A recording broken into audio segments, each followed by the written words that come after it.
Si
bisa dulu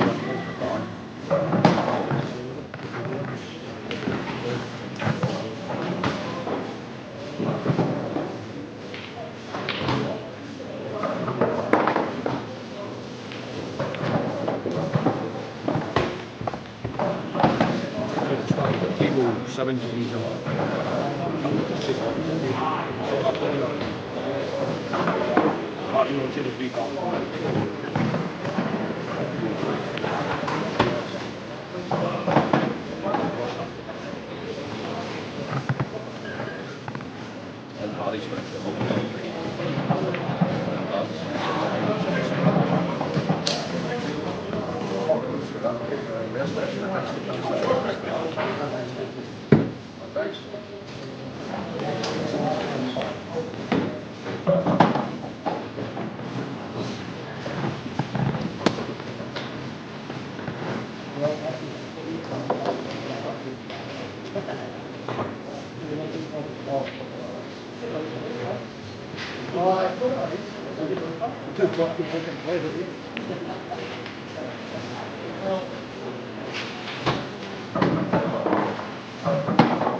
You table two, baby. Yeah.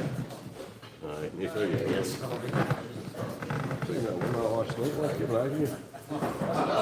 Kelly plays well in the semis.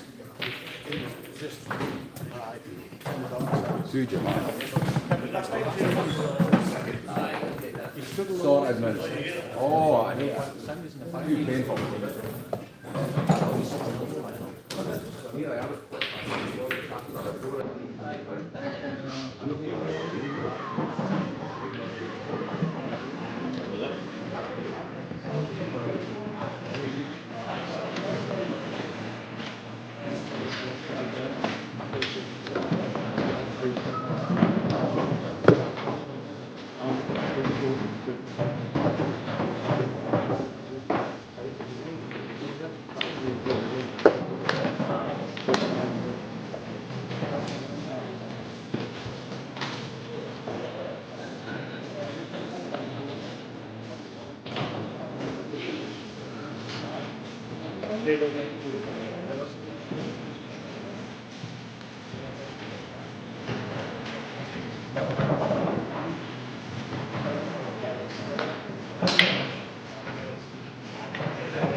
Porque before I was don't switch to the radio to midnight. Home as soon as I morning.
Go. Aye.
I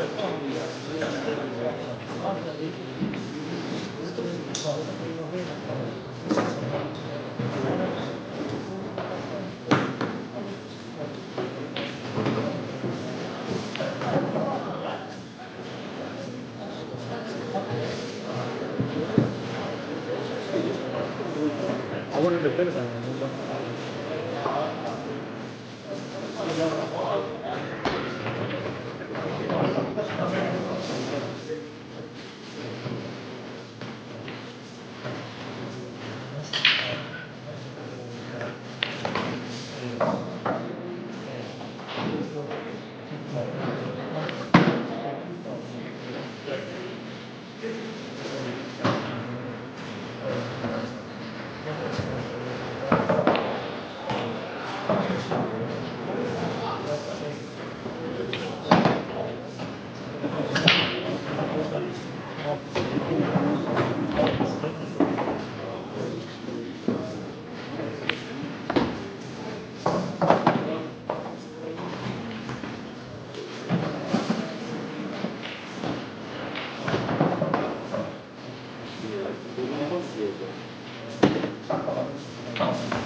Fucking hell, get it all. Let's get up the seat.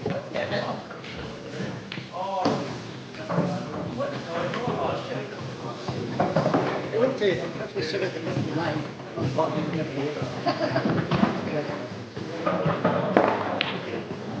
There's some stuff saying that this is a colour. It's actually right.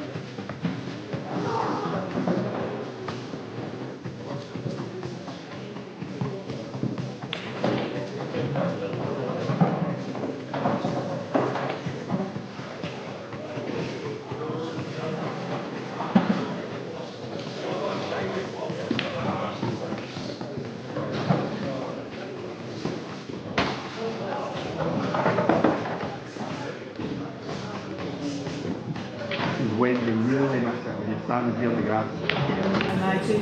Neil, congratulations once again. Your idea the draw for the semi-final last night. Yeah, it's amazing. We had a great night last night, and I've got a ringside seat for this one. I mean, we just get weekends better than this, really. That's the thing. It's been a season like no other for Rangers and Celtic. What can we expect from us today? Well, if you look at the game last week, we saw both the brilliance and the vulnerabilities. I expect more of the same. There'll be no quarter given. I think both teams will have learned a lot from each other and the opposition. So maybe they'll take that experience from last week into the game today. And it's just a must-win for both teams. You know, it doesn't matter how you play, you just got to win with the time. And psychologically, it gives you a lift for the running. Today it is all about the results. Scott, Neil just mentioned there that we've learned a lot from each other. What will Rangers have learned from their own performance? Because it's certainly a game of two halves. Yeah, it was. I think, as Neil said there, absolutely fantastic the first half. I think at half time they probably reassessed and there wasn't much to change due to the brilliance in the first half, but I think you can see the Celtic management team really got their message there. A couple of key changes at half time really changed the turn of that game. So we need to start this game exactly how they started the first half, and obviously and keep that momentum motoring in the second half, because this Celtic team has got threats from everywhere. Yeah, and Charlie, Celtic can't start the way they did last week. Will that very much be the message from Marshall Neil? Of course they can. Obviously Rangers will, you imagine they'll start fast again. Last week Celtic, they get a bit more control of the game.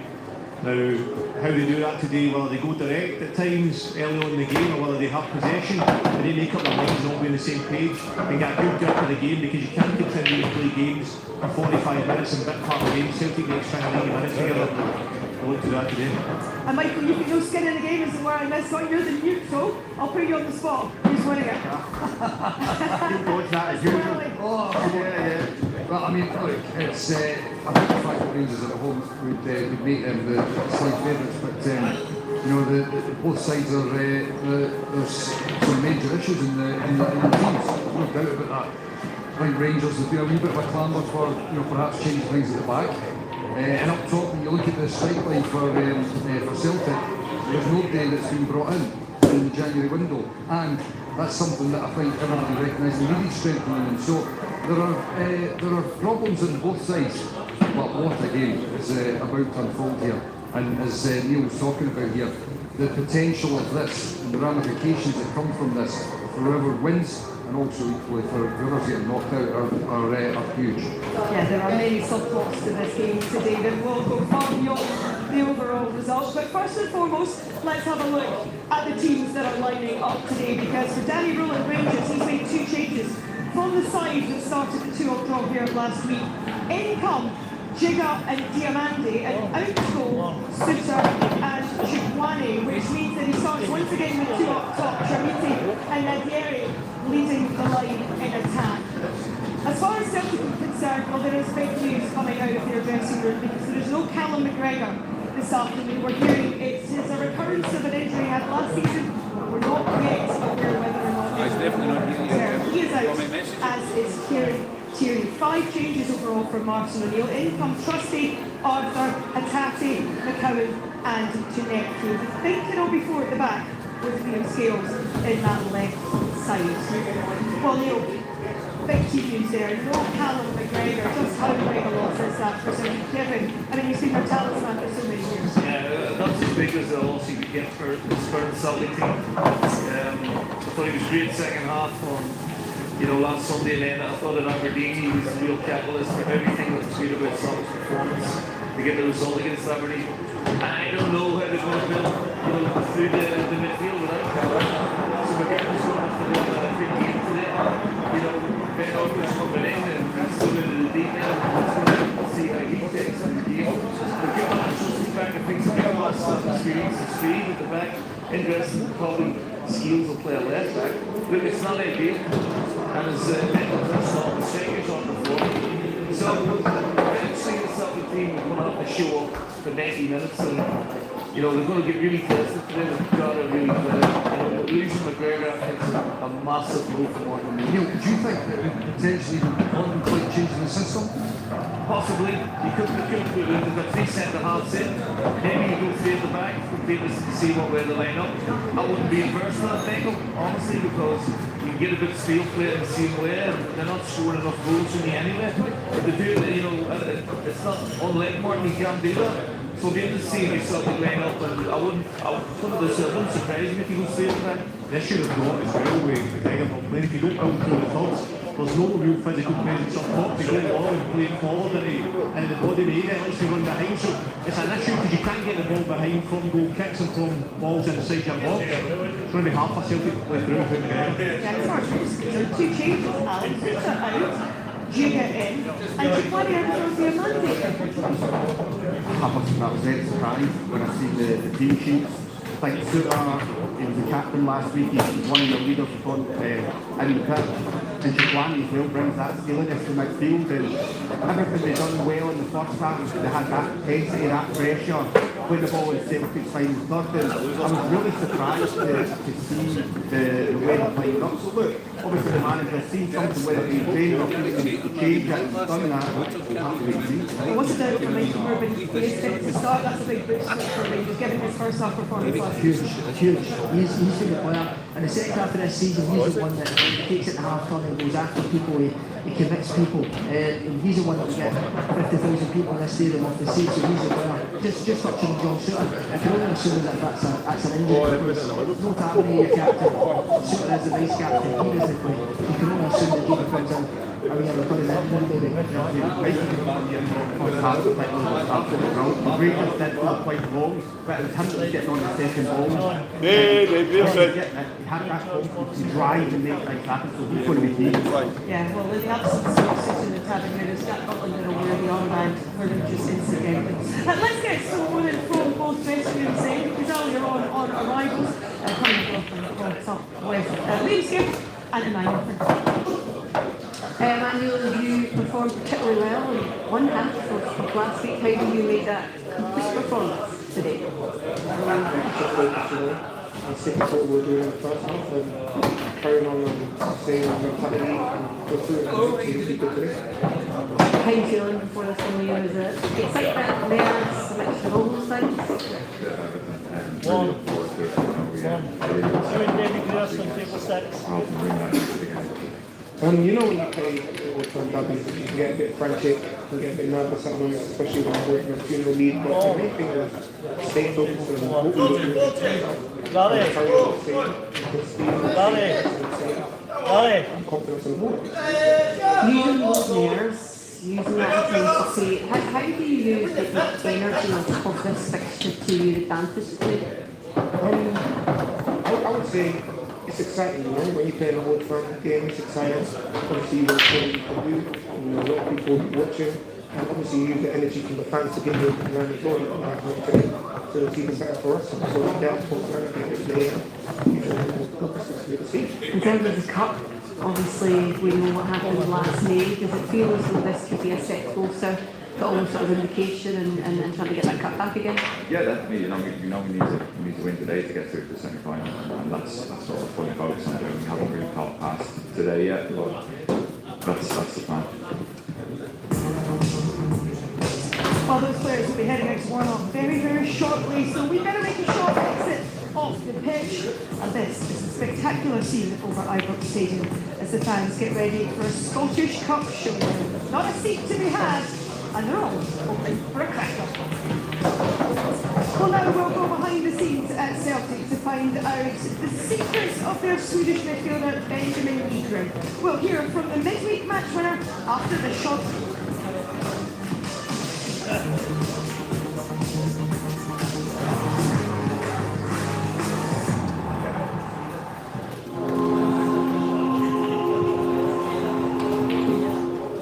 This is the fiction in the Spanish anthem. Nothing comes close to this.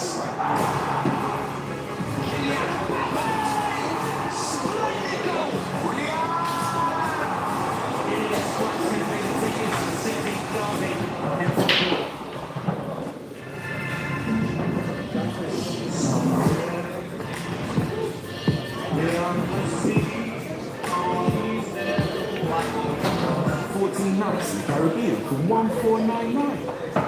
Look at the bucket list. Pinot Cruises holiday can never become adult.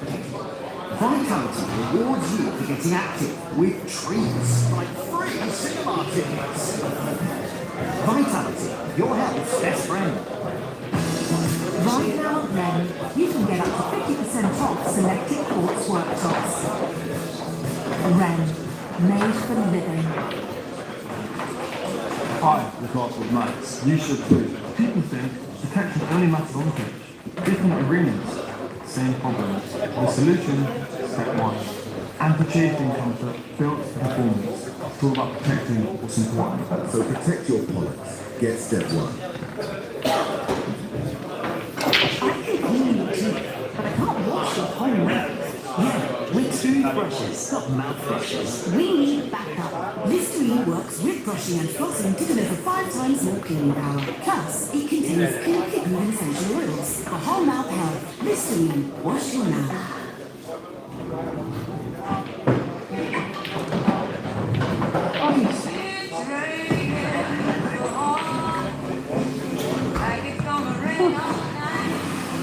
Pretty good, right?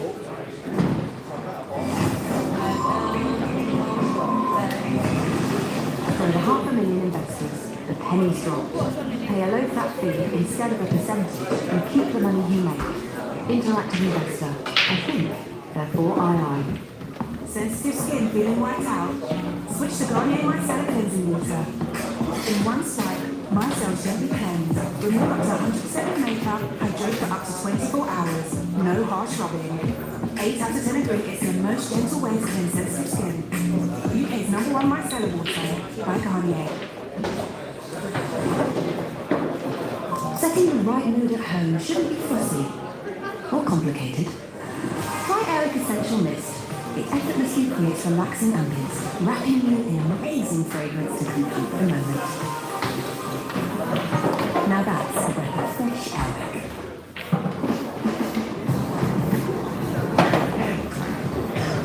But I have had so many rainbows. And the thing to do, it seems to me, is to prepare yourself so that you can be a rainbow in somebody else's life. Be a rainbow in the clouds. Everything fresh at Ocado. Very appealing carrots. Save on this M&S squash and pears. Then splurge on fancy blueberries. Save and splurge at Ocado.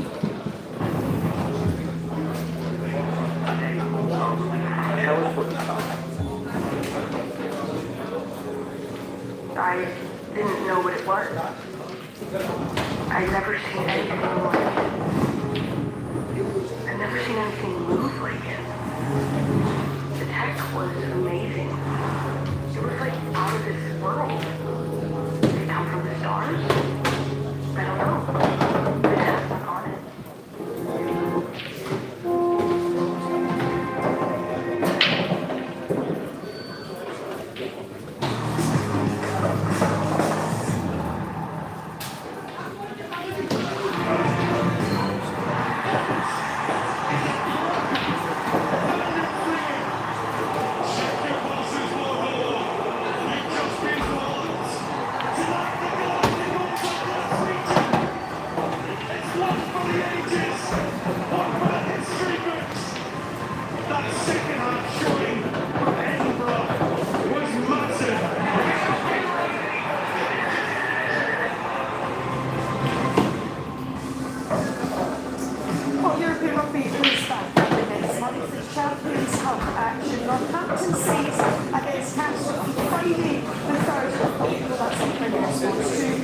That's the Warriors against Rotherham Rose, that's on Saturday the 4th, and then Leinster against Edinburgh on Sunday the 5th.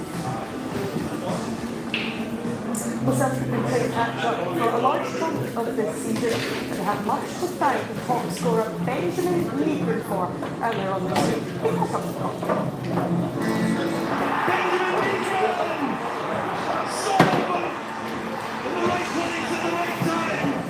You've become a bit of a fan favourite, given the fact that you're scoring so many goals. I wonder even if you kind of thought about this when you joined this club, that this would be one thing that you were becoming notable for, was your goal scoring? I haven't thought about it too much, to be honest. But I'm a player who wants to create chances, who wants to be offensive-minded, who tries to work hard for the team and create chances for the team. And I think most would agree that scoring goals and celebrate with your team and with all other fans is the best thing.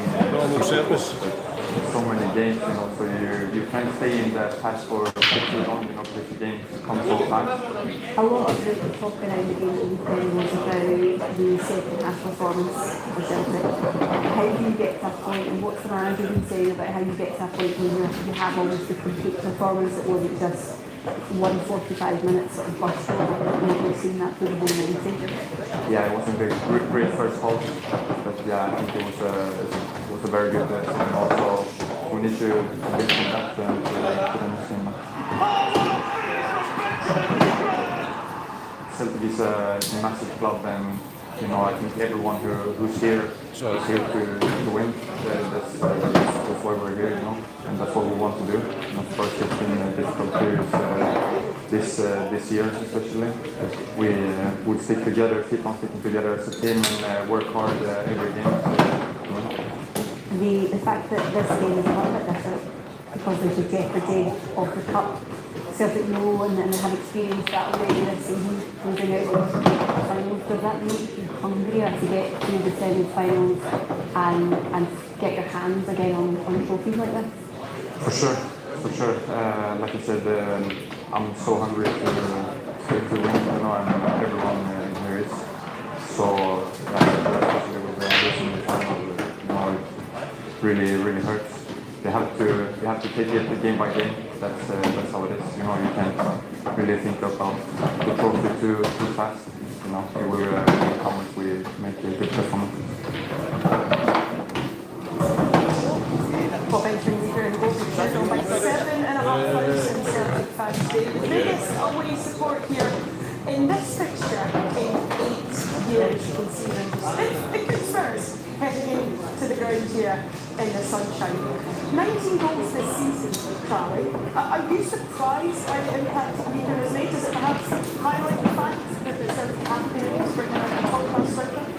Yeah, I have him because there's no problem defensively or possession. That's the position to take something on the brilliant. But it gets into the areas in the box with a real desire to score goals. 19 goals this season. It's brilliant coming to midfield. I mean, there's plenty of players out there and he's very good players that are good between those boxes. He's got a lot in terms of assists and goals. His numbers are brilliant. About this year, I don't know where Celtic has been. He's absolutely brilliant. The contribution he's made. He can be frustrating at times, doesn't offer loads because obviously he's not somebody that's adding the game by assist and goals. It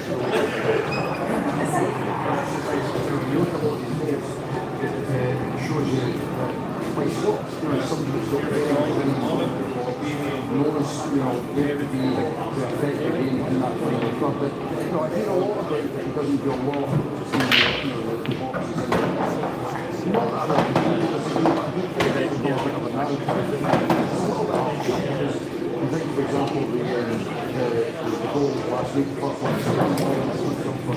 that's a top class ball. He's got a lovely touch. He grabs and the ball to become a more influential player. As he certainly here goes, but comes straight in and is incredible. And in that final club, I think he's very good. Hoping that he can add to his winning tally today. 19 so far for the season. And And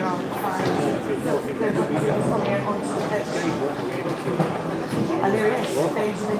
I mean, as far as recruitment goes, Michael, has he been one of the success stories? It's obviously one of those days of one person with a sense of support. It's one of the sets that used to be there's a couple of goals, but value for money for the impact it's had, yeah, I think it's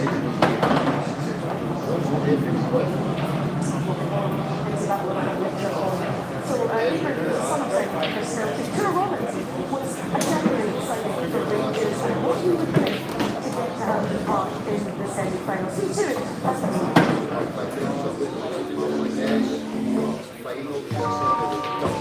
I think everybody in Europe and the world knows the game is all firm and everybody will watch it. I think it's the only game in Belgium that they really stop it. So I watched it a couple of times and it was really good. The atmosphere was good. The next one that we did.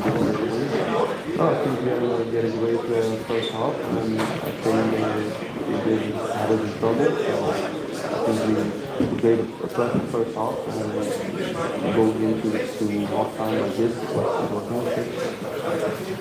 You lose momentum and then it's difficult. It was really a pity that we didn't get the win in the end with this penalty. I think the mentality in the dressing room is good. I think we were disappointed that we didn't get the win last week, and the first 2 days afterwards it was hard because you want to win and it was just disappointment was first. And now we have to look forward. Sunday is the next game and it's a really important game to win. And so I think the result is good. We discussed this week what we should do better in the second half and we just need to combine these two things and just go forward. To get the right mentality if we stick together in the first half like we did last week and the second half also like we did in the first half, then I think there's a big chance to win. It's one game and if you lose you're out and if you win you go through, so it's a big game. But I'm convinced we will do everything. Our fans are behind us and they did a great job on Sunday and they will do it on Sunday again. So it's a big game, but we need to do it on pitch. It's normal that there's a little bit of a conflict, but it's not like really big or something. We just need to look forward to Sunday.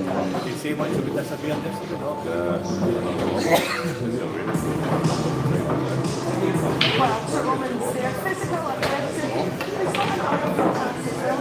So is he finally solving this issue at left back first for Rangers?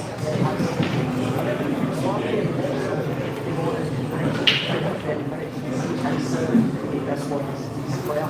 He's just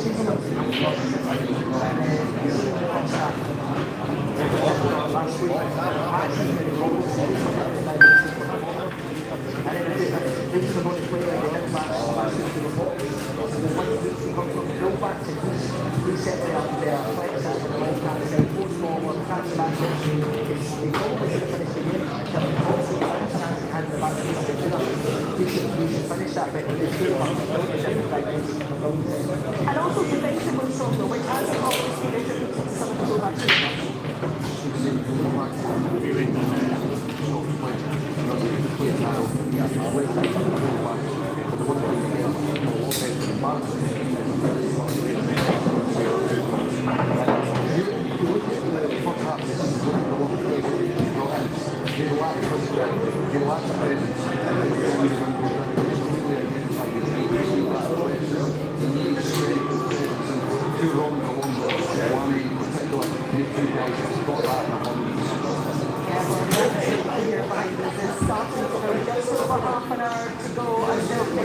And who will be the match winner today? The noise levels will soon be cranked up. And it will be special. Rangers with more than 3/4 of the tickets for the first time in years. Celtic fans filling the blue stand behind the goal. It's all on the line as was back in May 2024, the last time inside the It is a way of life in this city, second and last. Runners up titles count for very little. Winning means absolutely everything. Carlos Ronaldo, the shot, the save!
Did you know you only have two streets in Ireland? Go.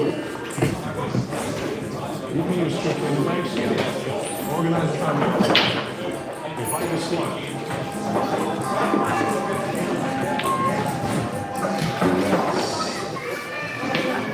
Refocus. And realize later, you're made to go to the extreme. But you need to become not right.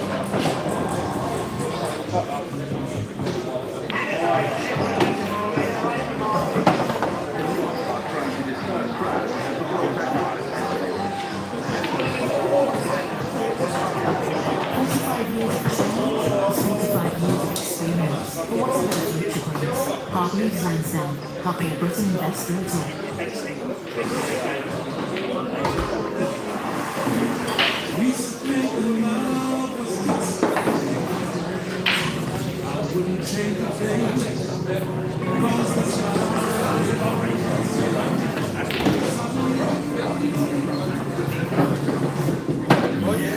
Smooth, fast, reliable. More than decades of reliable combat experience. 2 years away. At Walkers, we're proud to grow 100% British potatoes. We check their slabs with perfect thickness and taste each batch every 4 hours. That's every 4 hours. 4 seconds. I take quality control every day. Walkers.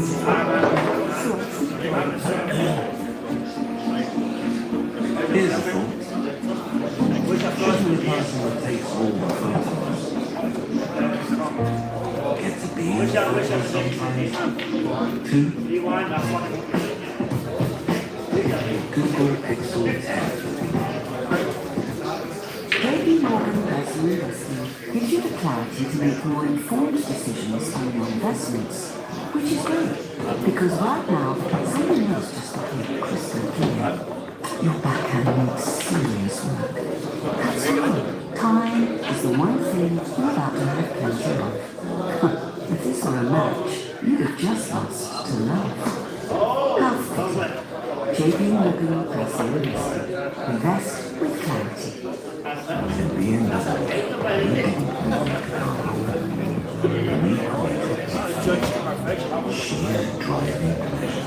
Today, it's redefined. Two-thirds of the new with up to 500 miles of all-electric range and maximum driving experience. More dynamic, more the new Toyota X-Force.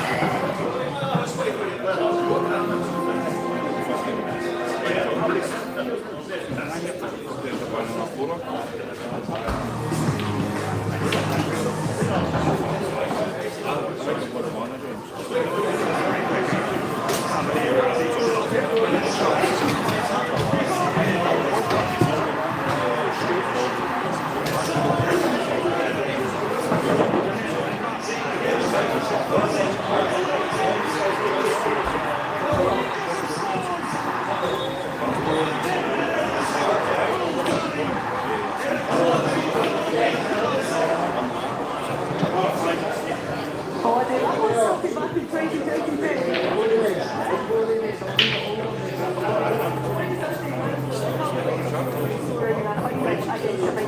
That was it's probably back in the city on a road. It's probably back in the and then he was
So with quite across the people,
this afternoon. Let's turn it then and have a look at the defension. The defension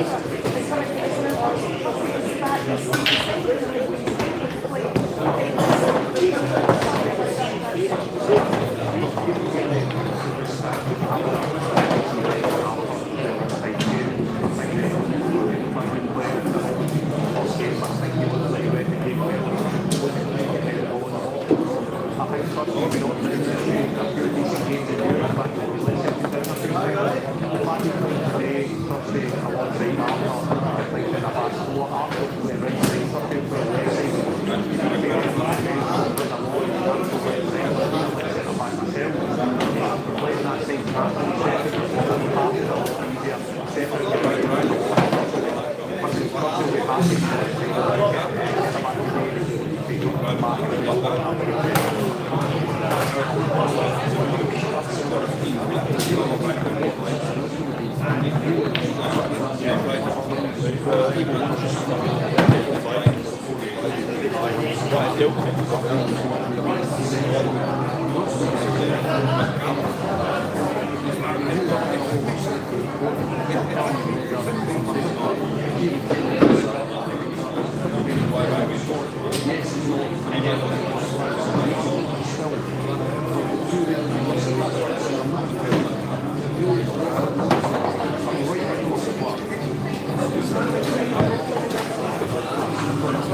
I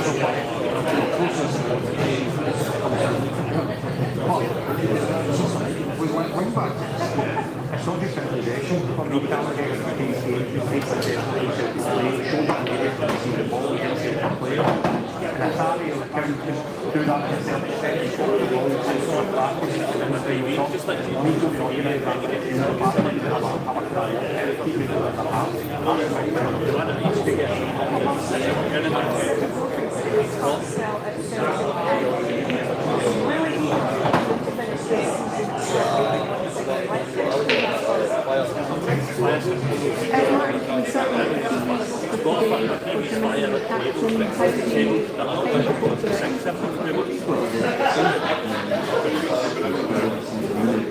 family, two steps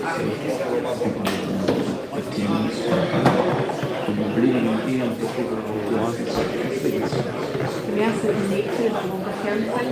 don't know yet. Have the game and then obviously little bits of what we were doing afterwards. So we'll see how it is. I think it was similar type of injury this time last year, so there's no point in playing on with it. I think you missed it. I think they did that last season, and I think they ended up missing some games. Kieran Tierney missing today as well. Liam Scales would naturally come out to the left hand side. That's a possibility, yes. Put it in the team. I'm wondering, and then a lot's been said about the second half performance, and I wonder how you begin in any way to build from that, and also the momentum from Wednesday night in Aberdeen. Yeah, I think the natural consequence of the game this time last week is that we need to start quicker, and I think anybody could tell you that. We need to do that in the game, and hopefully we will. The noise is cranked up already out there. How do you utilise the extra fans, the energy that brings with it? I'd like to try and do well for them, that's the main thing. I think that we have to do the playing first of all, and we have to try and give them something to shout about. I'm wondering just finally, do you still enjoy these games? Are you nervous? What's the sort of general feeling when you come into sort of games of this magnitude? Can you enjoy them? No, I don't think you can enjoy them really. But then again, I don't think I've ever enjoyed management. So it doesn't help a bit. Enjoy today. Well, we're enjoying having him back, if it's any consolation to Martin and Neil, but these ones are fixed, aren't they? I imagine you can enjoy them on the touchline, but Charlie, you already think he's getting the most out of this squad. That is a huge blow, isn't it? If, Pelham goes and Achilles injury last season, remains to be seen just how serious that is. Such an important period coming up. Calendar is so big, we spoke about it, and my disappointment comes from the fact they play those Stuttgart games. I called from the because I feel that they can't keep coming out 65 games in a season. Last season they get the same injury. It's the same injury, it's an Achilles injury that comes from overuse. I've had tendon injuries in the past. You can't keep coming out. He's a machine, his mentality, his physicality, the way he plays the game, because you need to give him rest even when he doesn't want to rest. It used to happen with Scott Brown, you need to take him aside and give him that rest, and that's kept him on Stuttgart. As far as Martin O'Neill's concerned, I mean, what he's getting at this squad, I think there's no doubt about it. Celtic have been let down by recruitment this year. Recruitment's been really bad. Paul thinks he's got a huge part to play in that. And I think that Martin's picking up the pieces of that, and he's getting the best of the team, whether it's changes he's having to make, half-time adjustments, half-time team talk. He's using all these things to pick up results because the quality is nowhere near good enough over 9 minutes. Michael, as much as the boards have been criticised this season and in the past, does whoever came up with the idea to bring Martin O'Neill back deserve a huge amount of credit? Yes, but I know it's not their fault they got to that point in the first place, but it's totally obvious.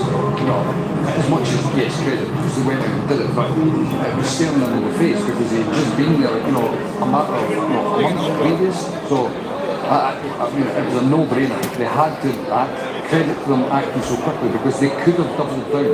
I think the result and the performance here was a huge one because if Celtic had managed to get that, so not here, but at Celtic Park, if they'd managed to get a draw in that game, that might have prolonged for several months of time, and that would have really been a bigger blow for the in charge of Celtic today. Somebody at the other end of their managerial career is Danny Rowe, and the Rangers manager is Andrew Clark. Danny, a couple of changes today. Mohamed Diamandi seems to be a player who enjoys these types of fixtures. What's the thinking behind those changes? I think he always shows in these big games that he's already, I think, at the moment I have 4 good sixers available. Also Connor is back, Kochi of course. I think it's good on this position, yeah, good competition, and yeah, today at more feeling deal could be maybe the first impact. But I know we need later on also Kochi, he made a fantastic development since this year, and this is what they have to use in the big spot, and they have to use this spot. What's been the most important message to your players this week ahead of a game of this magnitude? Yeah, I think in general, when you look back, there's one team who looks back to the first half, and the other team looks maybe more to the second half of as well. But important is it's a new game. You cannot look back from the last week. It's a completely new game, and with this new energy, this belief we go in this game. We work really hard this week. We are good prepared, and we are ready. We want to show. We want to come in the next round. I was interested to hear that some of the players were talking about just that, the magnitude of this game, saying that this could potentially be the biggest cup game that they play in, and I wonder how you temper that emotion. James!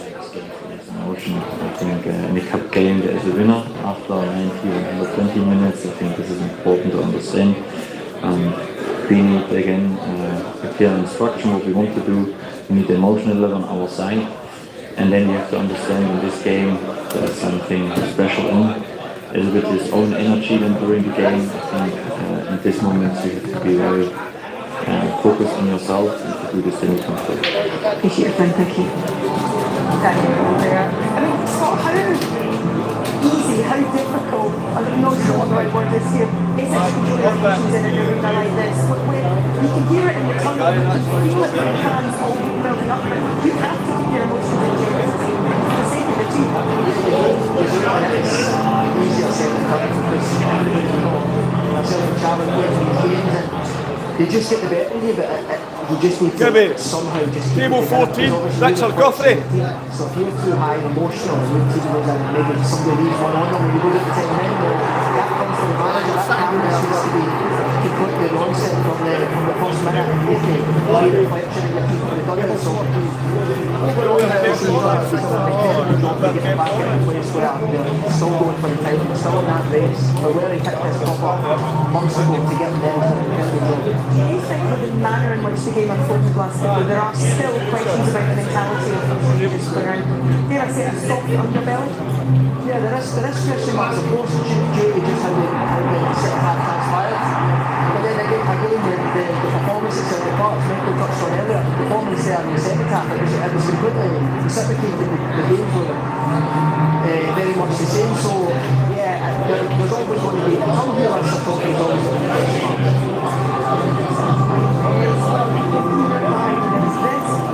Absolutely electric. The noise is starting up and kick-off is fast approaching. Rangers against Celtic in the Scottish Cup with a place at hand in the semi-final at stake. Don't go anywhere because you do not want to miss a single moment of this. Stay with us. Kick-off is over.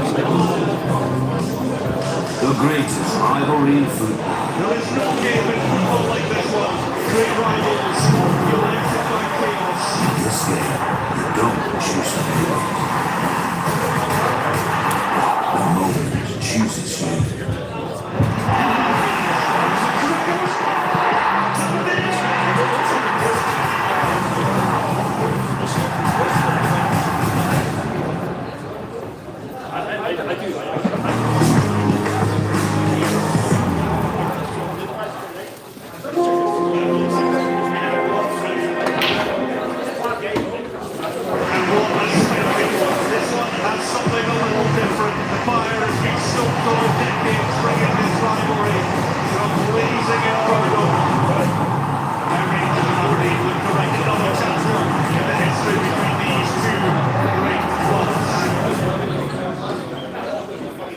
Morning looms. The night still weighs heavy, but with the finest aromas of Nescafe Original captured during roasting and grinding for our unique aroma and taste. We drag ourselves from dream to dare, and the dare is ours. For the making. Now win a £40,000 salary plus instant cash prizes. Enter now. when hawkers stay with their mothers for life. This is the moment Stephen chose to move out. It's fine to live too long if you live in the sea. The sea's massive. Unlike his mum's sofa, Stephen needed a boost to get his own place here. Hello, mortgages from Barclays. He could borrow more with help from family or friends until that baby orca was boss. Barclays, backing your future. We all want to wake up amazing, but everyone sleeps different. So tell Mattress Man all about how you sleep and we'll guide you to the right mattress. Through top brands like Silent Night, Hypnos and Armperk. We'll deliver it for free and you get to try it for 60 nights. Feel unbeatable. Trust Mattress Man to find your perfect sleep. At mattressman.co.uk. Sell and exchange your watch safely and securely with Watchfinder, the premium watch specialist.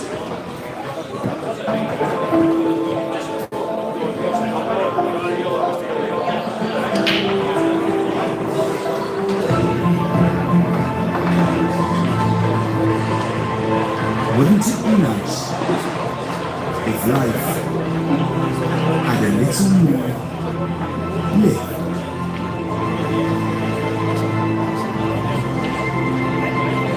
Elevate your everyday with David Lloyd Clubs. Imagine needing a tradesperson. And suddenly, reviews appear. Dave is the best. Skills are checked. And you can choose to connect with the tradesperson you want. With My Builder, it's real. That's why we're trusted by homeowners. My Builder, a reliable way to hire a tradesperson. I look after Max. You should too. People think protection only matters on tech. Different arenas, same problem. The solution, step one. Anti-chafing comfort built for performance.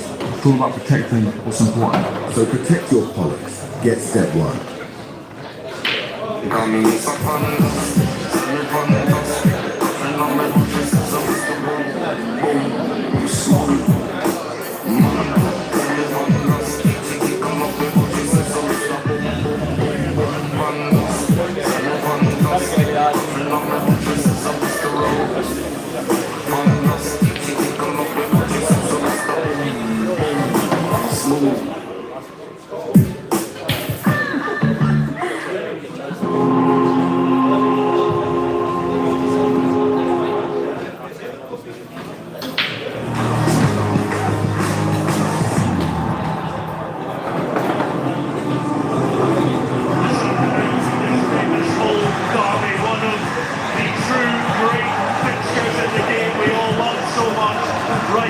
Yet another chapter. It's simply unbelievable! And Celtic, architects of their own downfall. Celtic, you can never count the back. Penalty given. Celtic level. Where will this game end? What an incredible Glasgow derby this has been. Well, that was 7 days ago, and there is nothing quite like it. Rangers against Celtic, the sights and the scenes are amazing, and the energy inside the stadium right now is really starting to gather pace. Alan, let's start with Rangers as the home team there. A couple of changes, but I'm pleased to see Danny Rowe sticking with two up top. Do you think it brings the best out of Yusuf Committee? Yeah, I think so. It's good to see them play two up top, especially at home, and they don't get Committee has done really well. It's when they've been the two up top against Hearts, against Celtic, and they're going to have to take pressure on this back line. Benjamin Arthur coming in. I mean, it's going to be a test for them this afternoon, but they need to get up against them, they need to put pressure on them and an opportunity to score goals. So we'll see how it pans out, but I think obviously Moore coming off that inside channel as well, coming in to help feed them balls, is going to be a real test for this Celtic backline, so we'll see how it goes. And Hatate really took it by the scruff of the neck for Celtic in the second half last week. No Callum McGregor today though in there alongside him. How do you feel will fill that Well, McGowan's in, so I'm assuming McGowan will play the 6. I mean, Martin's been pretty rigid in his formation of the 6 and 2 8s. Maybe with Ingrid and Timmy may go for Paddy a little bit deeper alongside McGowan. I'm playing Ingrid off to them right now. It's just all about the balance. It suits Ingrid to play a little bit further forward. Maybe that suited Paddy to play a little bit deeper, but I would imagine it'll be McGowan at 6 and then Paddy and Ingrid at the 7. Thank you very much, guys. Enjoy the game. Absolutely deafening out there. So, what's the best first game you've ever played?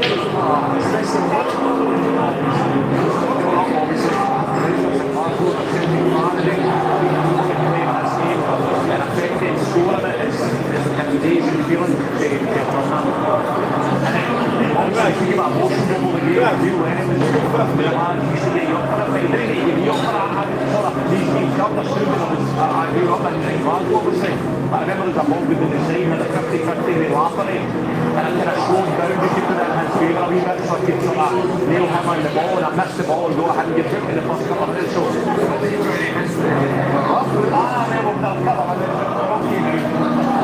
It's great to have the added away support, so it just adds to the overall sense. That's, of course, the boys in the college, mentioned Danny Rowe, it's that thing, but you can pass it, he's got to be aggressive as well, and you do walk that tightrope that the boys in college, get carried away too much, sometimes set off and be too relaxed, that was a huge impact for the game. The next supporters away back there, it's clearly going to play its part as well.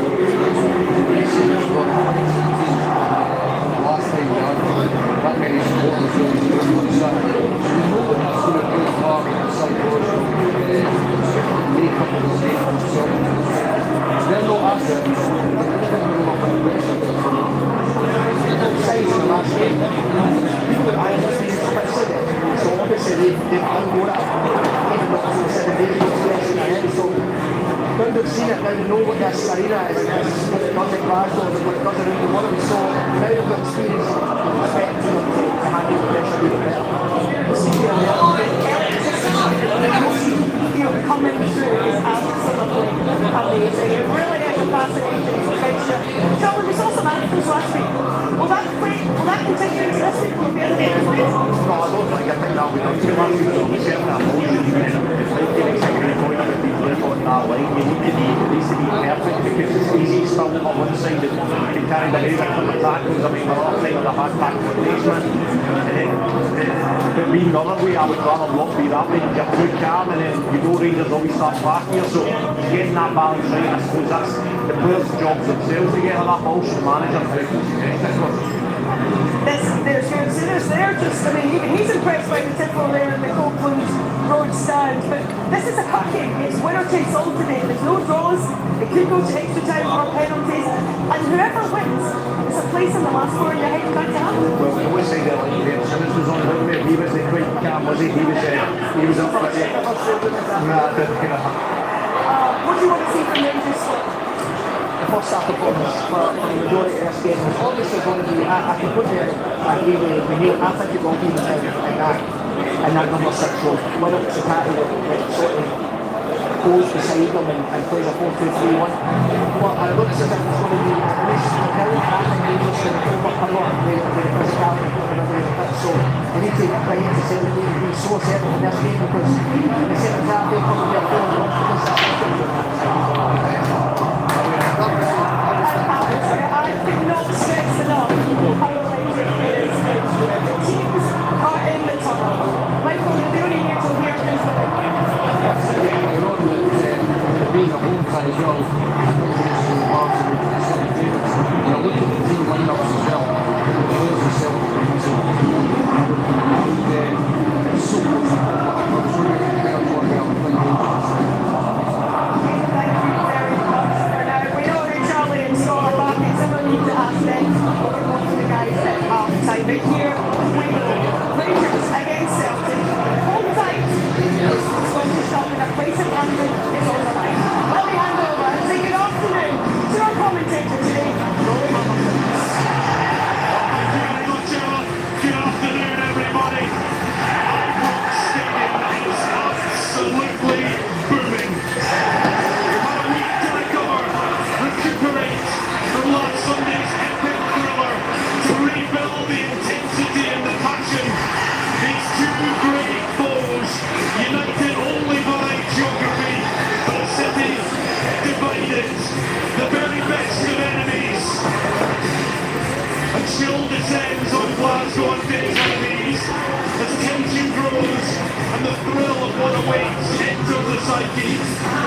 champions stands amongst the global elite when it comes to football nowadays. The past builds the narrative, the future awaits, but for today, it's all about the here and the now. And on Scottish Cocktail in Glasgow for 90 minutes at least, all that matters is victory. And today at Ibrox Stadium, there must be a winner.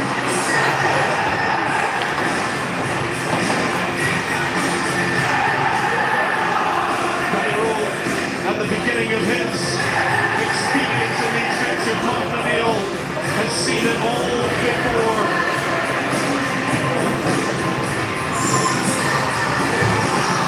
The Danny Roll has a full house at training this week and with all week to prepare and no distractions. He does make 2 changes from last week. That's the Virginia starts for the first time in 4 games, replacing John Silver. While Mohamed Diamande is preferred to Dochi Chiguane in midfield. Mikey Miller has recovered from a slight injury to start, while Yusuf Cherwiki starts again, following his incredible double last week. He has 4 all-firm goals in his Rangers career already. On the inside of Sunderland, Rogers runs at 2 feet. The captain Callum McGregor and Kieran Tierney both miss out with injuries. In all, there are 5 changes from last Sunday. After making his full debut for Cumbria Wednesday night, Benjamin Arthur makes his Glasgow Derby bow, while Austin Trusty returns having missed 2 games through suspension. Nick McKevin starts in midfield. Well, after having been introduced at half-time a week ago, Sebastian Tenenti and Rio Hitate, who rescued a late point, both go from the off.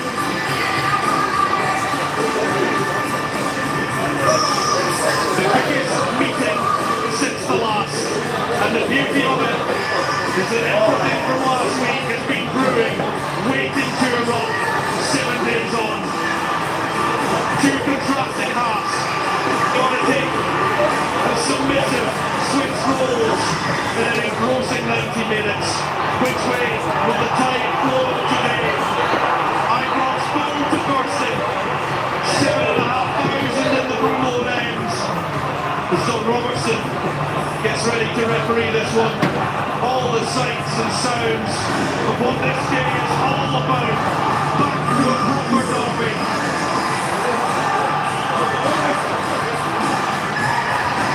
Through the smoke, in the Sunday sunshine, Glasgow at its finest and most fiery. And in this part of the world, a season without silverware is simply not acceptable. Today at Ibrox Stadium, in the Scottish Cup quarter-final, Rangers and Celtic play until we have a winner. Here is Benjamin Arthur, who's playing just the 6th game of his professional career. The first clash comes between Julian Araujo and Emmanuel Fernandez. Oh, gentlemen, what an atmosphere. And I touched on it there with the extended away back to what you guys knew, and it makes some difference, doesn't it? Yes, absolutely brilliant. I mean, it just takes me back to when I used to play here and that Broomload stand was absolutely packed. It just adds to the atmosphere. The players feed off it, and that's when you get the best games. Yeah, I mean, I totally agree with that one. I mean, as you touched on, Rory, it's more like a proper derby now again. And the atmosphere from both sets of fans, the pre-match build-up, it's absolutely incredible. Just thinking about the way Celtic is shaping up, it does look like McCarthy's going to play the 6, and then Paddy and Negan are going to play further forward as attacking eights. We did wonder as well about the shape-up of the defensive unit. As things stand, it looks like Liam Scales will play as the left back in front of Kieran Mohamed Diamande, and it is an early yellow card for the Ivorian class by Don Robertson. I think that hold up really well, it was sharp. He cuts back, and Diamande's just ever so slightly late. He's going for the ball, you just see him here. But I understand why it's given. I don't think he needs to be given this early. I agree. But Don Robertson set the stall out now, and he has to make himself consistent now. He's got a yellow card out early. He could have maybe let that one go. And I know people will say, well, you know, it's a yellow card, it's a yellow card, but in the context of the game, he's got to be consistent now with his decisions. Lenny, that's the thing, you want your players to go challenge for the ball. So just have a little work with them, just calm down and get on with the game. How much does last week play in the minds, and maybe of the two coaches, given how contrasting the 245 minutes were last week? I think that's been the problem of the season so far for both teams, where they have played in spells. Both teams know that they're going to try and get out the gate really sharp. That Rangers did last week, so it's certainly the same from both teams. Well, Celtic are obviously want to make a far better start. It looks like they have done. They look a little bit braver, look a little bit more front foot. But both teams look a good fitness so far. Both look strong, full of running. Stuart Romans. Mikey Moore will continue his battle with Arabo. Certainly want to keep it up over last week. That's Fernandez to Belgium. Romans.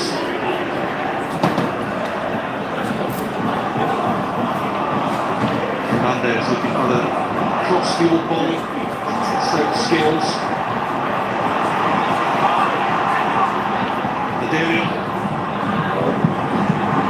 Now it's Sterling to cross. Rollins coming in on the back post, unable to steer that one back across goal. It's a good move from Rangers, but it's what we've seen in the first half last week when the long ball goes forward.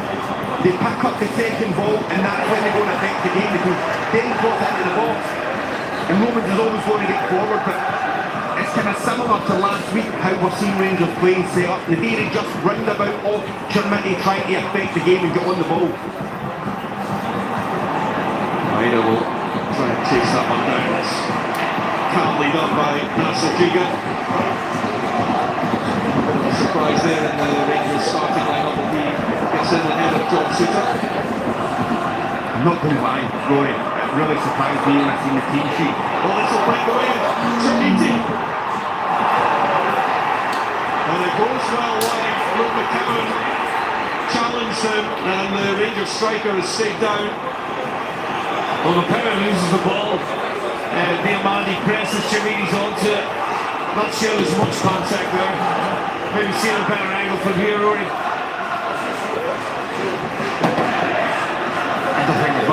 There's nothing, it looks like it's a foot skip away. Yeah, it's probably slipped. It's a chance though, it opened up for him. I think that's going to be key in the midfield. You look at Diamandi, he's going right on McCowan.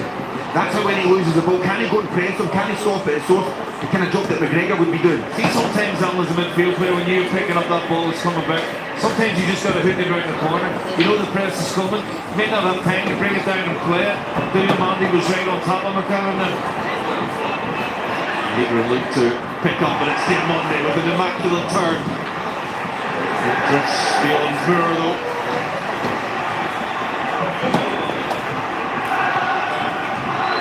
Diamandi requiring some help back to his feet by Don Robertson. I was also surprised when Sequani wasn't playing and Diamandi was in that middle, but I thought they'd lose out a bit of physicality possibly, but Diamandi started really brightly. League into Tati, backs up rather awkwardly now. McCowan loses the battle with Raska. Moore now driving in the heart of that Celtic defence. Sabiti has the effort. Rangers adamant, of course it will be checked. Andrew Dallas and Matthew McDermott are on VAR. Adamant here. It comes from Luke McCowan getting caught on the ball again, not moving the ball quick enough. This is what Mikey Moore does really well, driving in. I mean, I think that's a penalty. Well, from where we're sitting, look at the penalty, we'll see it now. As it's thrown essentially play on from where we were. The arm was close into the body, and that's the instruction from Andrew Dallas on VAR. I think when you see that angle there that we've just seen, I mean, his arm is tucked in by his side. I mean, there's nothing you can do. I think it's a correct decision. And it's a great decision from the referee.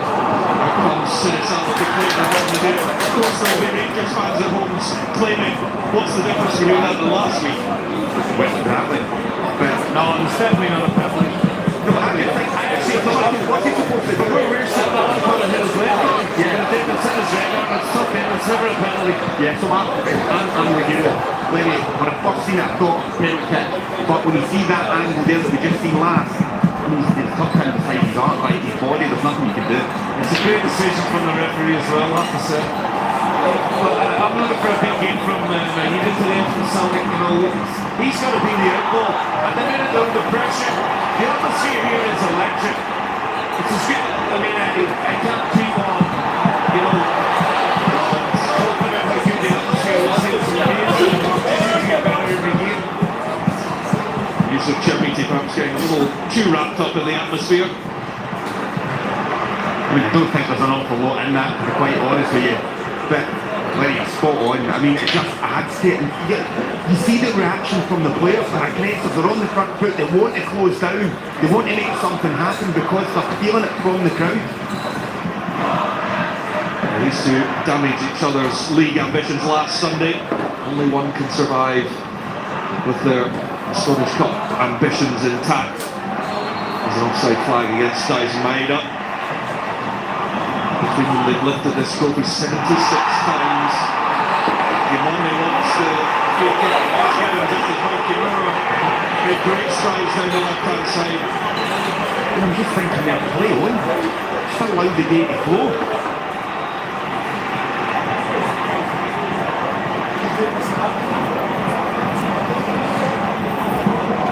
Giga sends it forward. That's Scales' ball to keep it in play.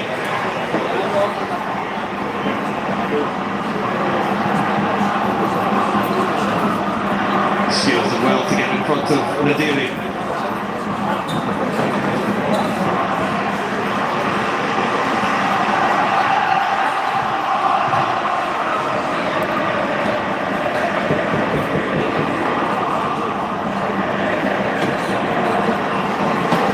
With Butland, Maeda will close down at quite a rate.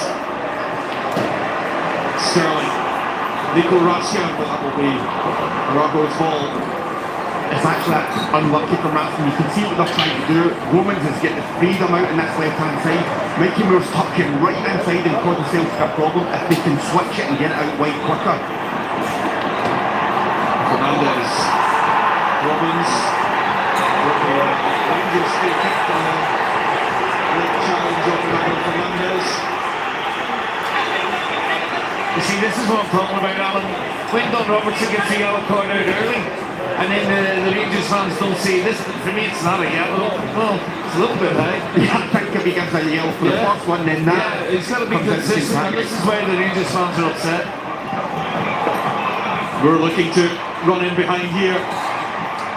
Arago with Mikey Moore, tight for the touchline. And then came McCarron to help out the Mexican international, and Young gets it away cheaply. Raskan with Chermiti on the move. Rangers the more threatening in the opening 10 minutes. They are, but that's to be expected. Rory, Celtic have got to weather this, you know, and then play their way into the game. At the minute, you know, they've just got to see out this fast start from Rangers if they can, and then play their way into the game.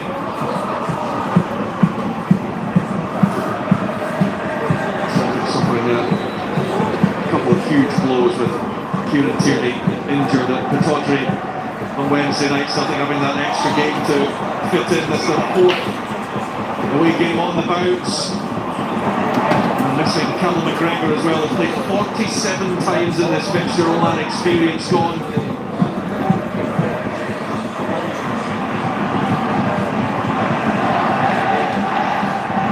Fernandez into Raskin. Scott Olsen pops it back to the Belgian. Sterling, the Dane, Scott Olsen again.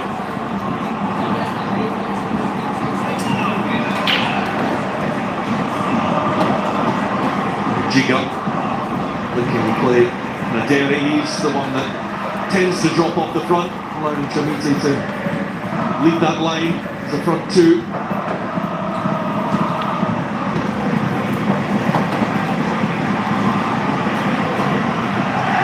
I always think Scott Olsen, when he's out there wide, we've seen it in flashes when he's capable of, we've seen it last week, but he's up against Scales, who's a centre back.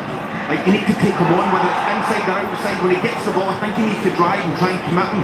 Make it difficult for him. Well, incredible is that ball went back to Jack Butland.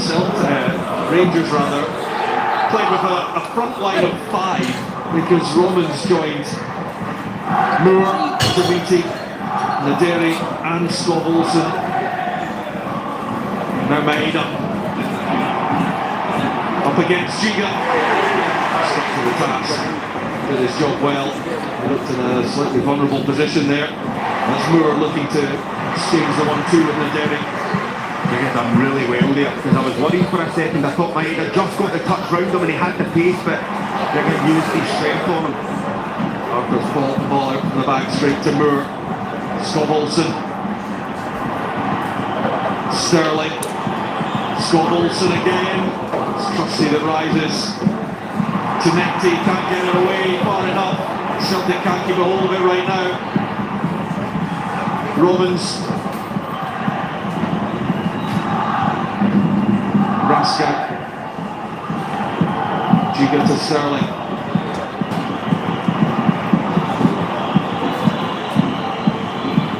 Comes to the right back, keeping his place ahead of James Tavernier.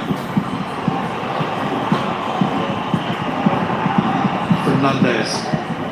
And there's space out there for Scott Olsen. It's a really good pick out. Scott Olsen looking for Moore, and Celtic get back and knock it away. Moore attacking. That was Moore from Celtic again. Oh, this head Ben Arthur gives the ball away. You know, I don't know why they don't play in Rangers half.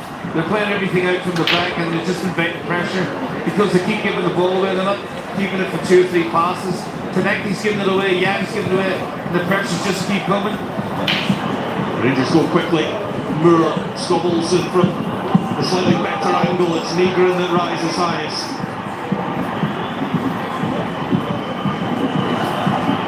Naderi does well to find Robinson straight into Arajo. That's good from Arajo. 2 against 1 there, did really well. So now again, Alan, the goalkeeper's in the cell. From a Celtic point of view, you know, why don't they go play in Rangers half? If they're trying to build from the back, they've not been successful so far. They're going to end up defending the final third, you know, the whole half if they don't come up with an outgoal. I think they need to try and bypass just once or twice, try and get on the second ball, create a couple of passes. The only thing is, you're playing a ball up to Maeda possibly, up against the likes of Fernandez. One at the minute. I know it's a mismatch terms physically. You're better take them down the channels, get the ball down. Well, Martin O'Neill not happy that the multi-ball system is working in their favour. Needs to try to break through, but Rangers just crowded him out rather than fouled him. I think they have a shot in there. Well, it's better than one and then Egan goes and joins in. The 2 wingers at the minute are pinned back. You know, Jan and Tinecti, they've got to play higher up the pitch. And they've got to win these tussles here because they're not, you know, the second best of that's bad. The second best of the minute in midfield. Rosveo Hatate, who made all the difference last week coming on at half-time. He was outstanding throughout and netted that late equaliser.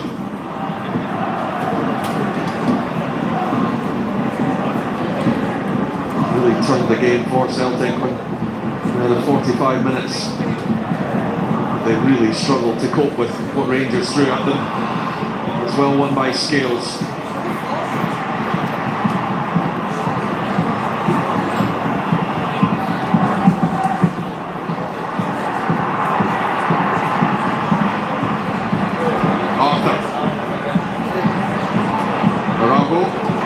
Moore tight to him, looks for Yang, but again it doesn't sit for Celtic. I mean, that's what we're talking about, even before. It's just nothing football. Like, 2 passes to get it away. Sinistalo's going out to Trusty, then it's going back, and then losing the ball.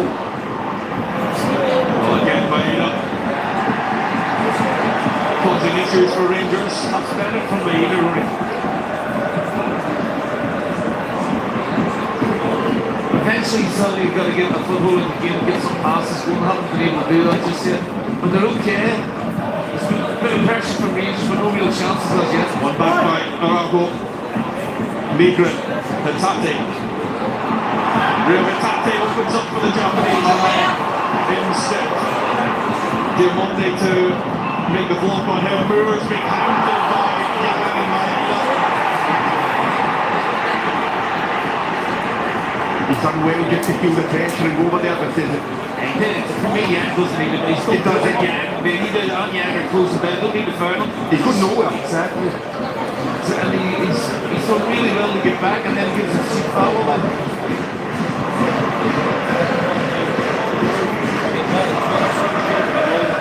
Fernandez, so we got Moore and Sinisalo.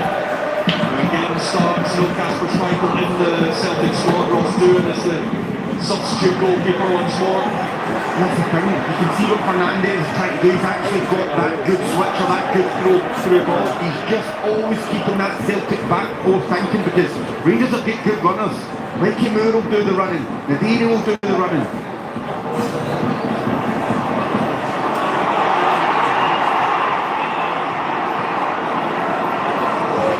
Samiti goes for it, but so too did Trusty and Celtic.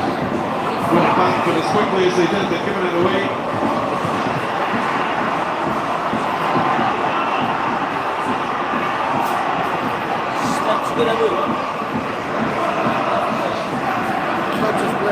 Raska or Nasser Giga.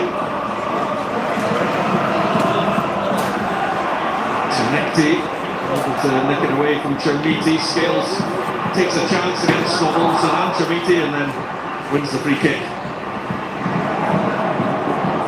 A nice feed from Scales there. He's nice and brave under pressure. Steps out, wins the foul. I'm still waiting on Celtic getting, a few moves together. This is where you really miss Celtic great attempts. That's better. Right up. It's Giga again. Yes, 1v1. I think that he needs to keep on going towards the touchline. But gets Dusty then away. And Arthur is able to clear.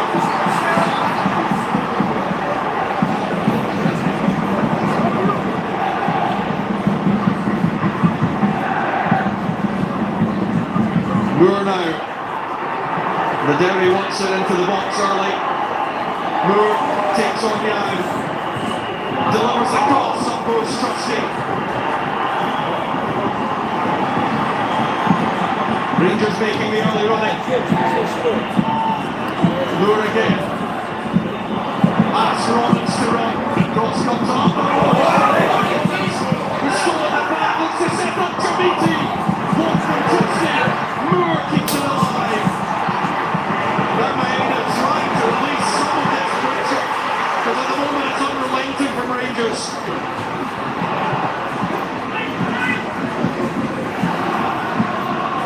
Diamond slipped from behind.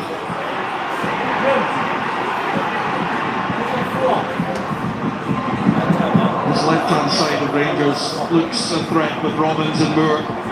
So much comes down this left-hand side of play, because Robbins is such a willing runner, and you see Mikey Moore wanting to go inside the pitch.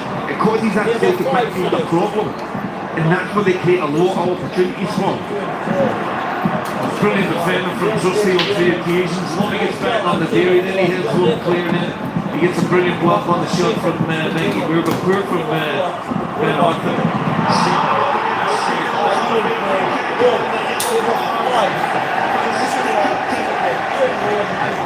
Can he take a chance there in the box? Oh, I mean, he's just got to clear it. And then, that's yellow card there. I think he has to accept that one. Skills. It's the right decision from the referee, but Celtic at the minute, the architects are own downfall.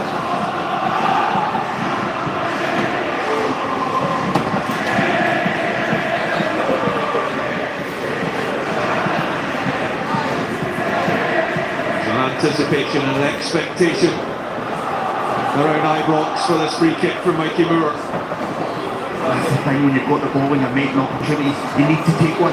When you're on top, you have to be brave. Somebody has to stand up, take one of these opportunities.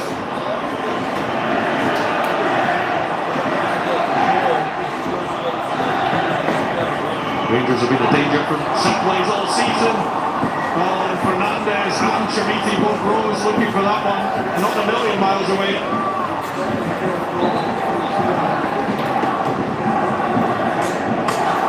Celtic's got to get playing more. They need someone who take the team out of the scruff of the neck, get on the ball, make some passes, get the team up the pitch, connecting, basically redundant so far. The midfield have been sort of outworked by Roscoe and Diamante. Need someone to step in. A collection of opportunities there from Rangers.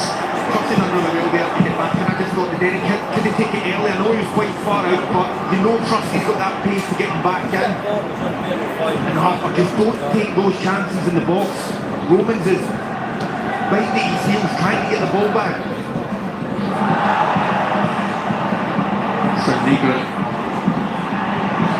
runs off Maeda. Connected. First time we've seen him have a chance to run at Sterling. And Celtic can settle in Rangers' half.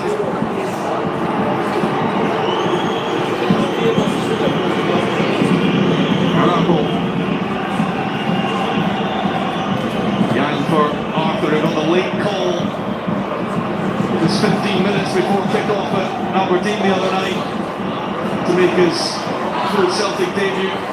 Tactics done well to feed that out to Tzenecti. Scales into McCarron. Bit of a loose touch from him though. Tremiti looks to start the Rangers attack. Chases on for Moore. Morocco goes with him. Young coming back to help out his colleague. Romans coming to add assistance from Moore.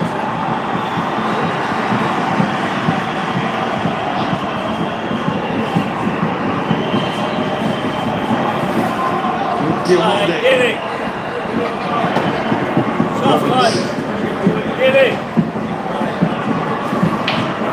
Pascal for Giga.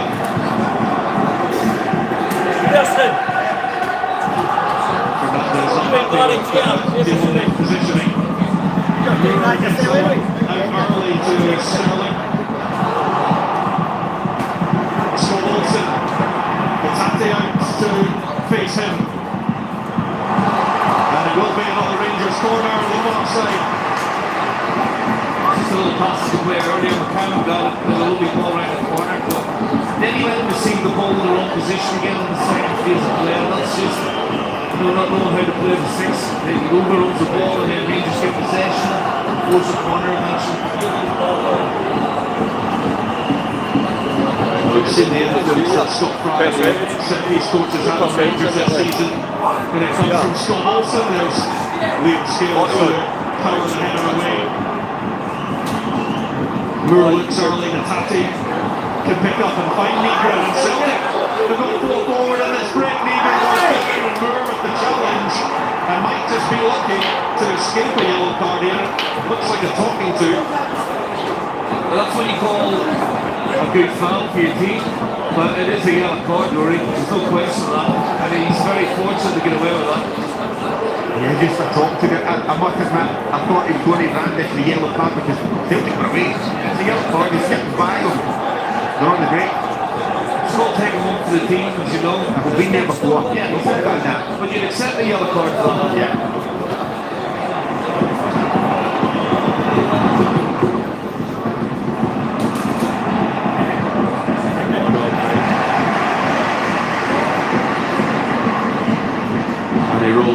Appreciating the press.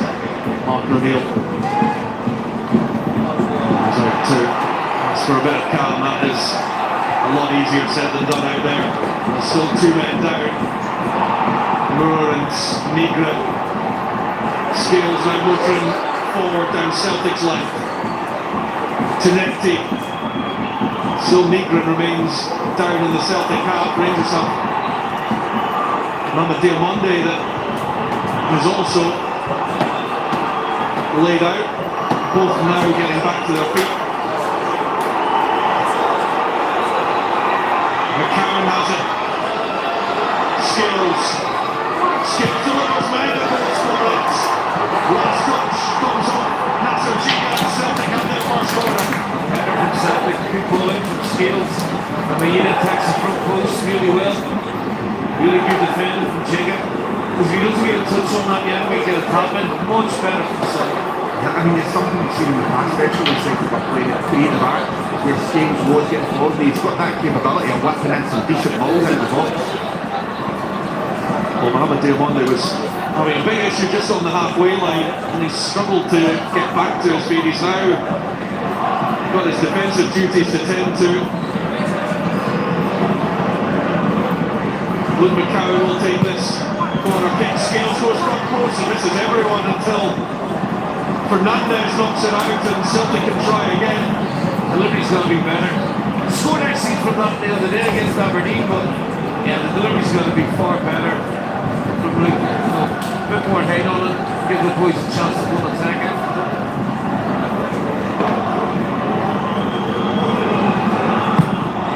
Better from McCowan this time, it's flipped on and comes to Yang. Treviti making life difficult for the South Korean, but Yang still has it.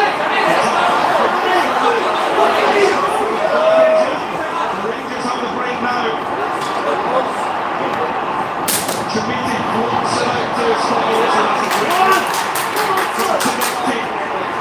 Is raging from one end to the other. And then back again.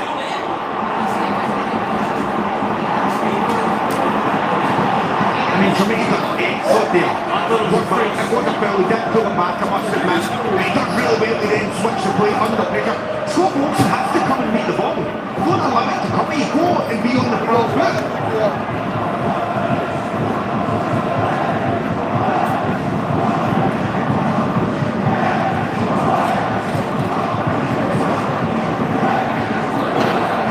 Just crossing out to Tedekti, he's having more influence now, the Tunisian. Looks to play the 1-2 with the tactic, doesn't quite work out. The Japanese slides in and stops Rangers getting further forward.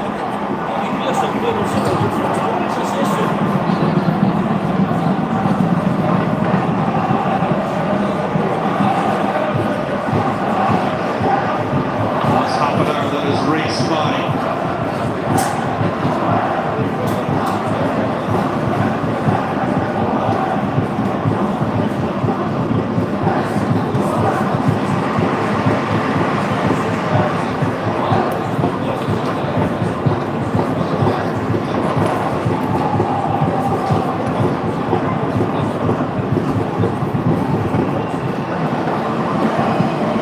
Butland searching out Rollins, it's Ian Arago.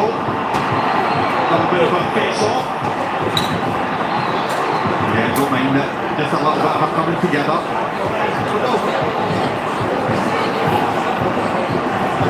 You just see there, just use his body just to hold him up, not allow him to jump. Don't mind that.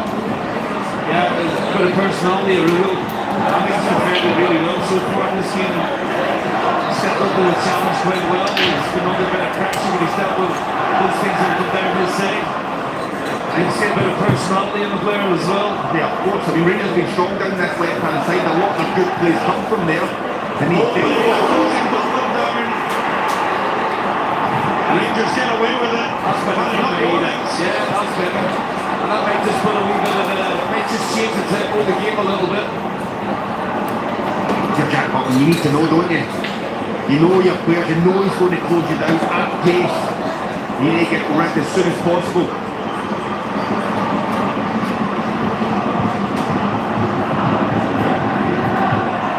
Diamonde looking early to Moore, but Arago sends it forward for Celtic. Diamonde again. Will be a Rangers free kick.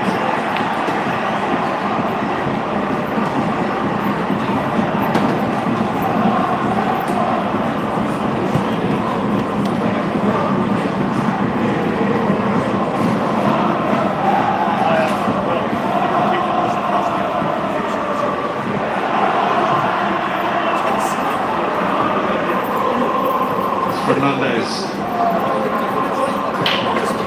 Back from Moore too.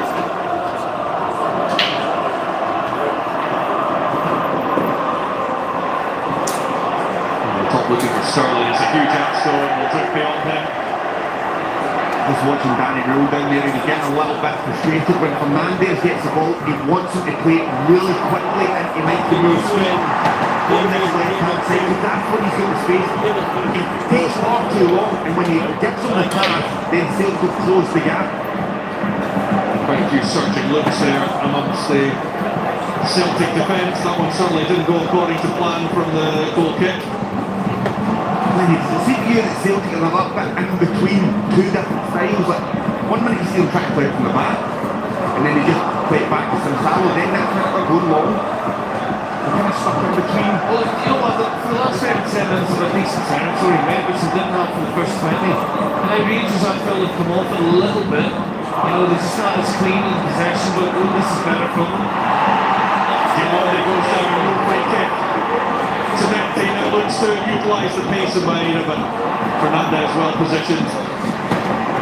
Now McCowan picks up Yang, the spacer here for Araujo. A little bit heavy with the pass from Yang, but Silovickin has it. Yang. Well off the corner for Celtic. It's good for Celtic. Starting to get on the ball a little bit more. I think Rangers have come off a little bit up. And then Rangers Celtic are starting to defend more space. You know, big play from McCowan. Nice little ball out wide there, Rudo. Yang one-on-one. People coming from Rollins needed to get there.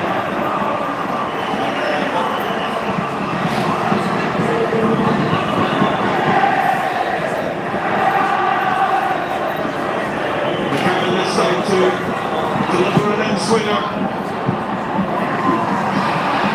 Well defended at the front post by Fernandez. McCowan has a second opportunity.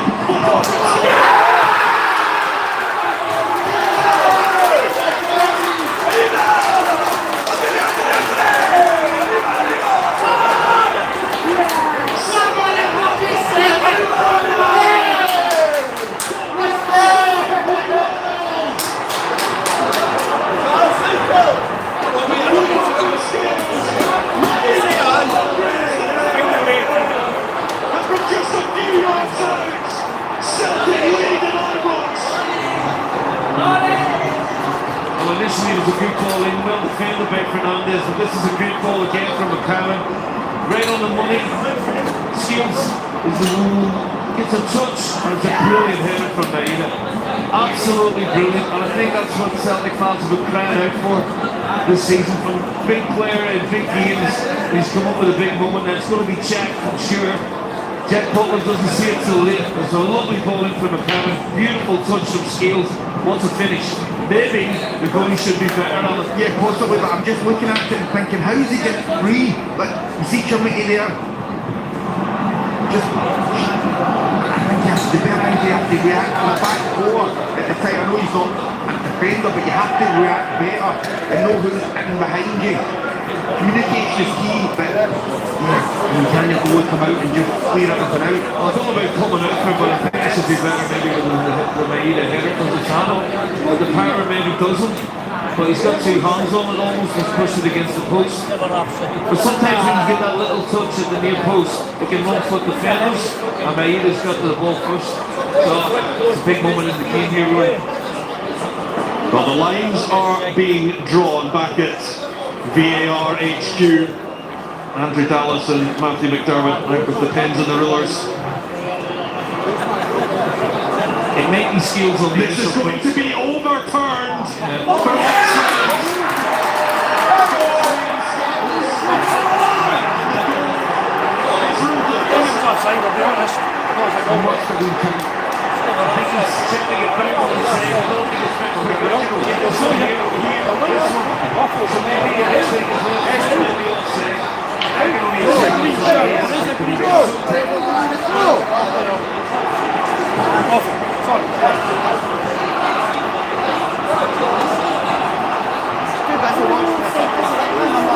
Well, that's lit the fuse.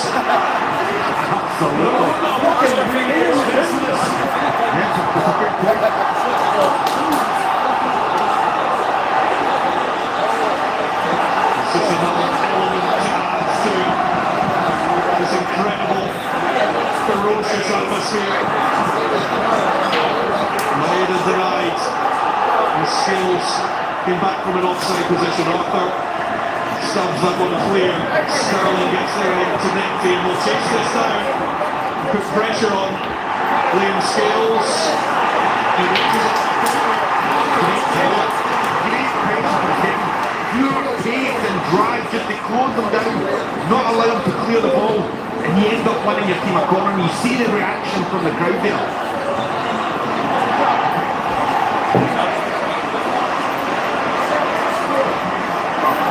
Rangers go short again. Moore Scott Olsen. Header back in from Giga, will go over the top. Very difficult. A header from that sort of range. I mean, they work it short. I thought it'd be better just going in first time, but you're going away from goal, trying to put the power on. Because it's a little bit looping in, it's going to be very difficult to beat Sam from that distance.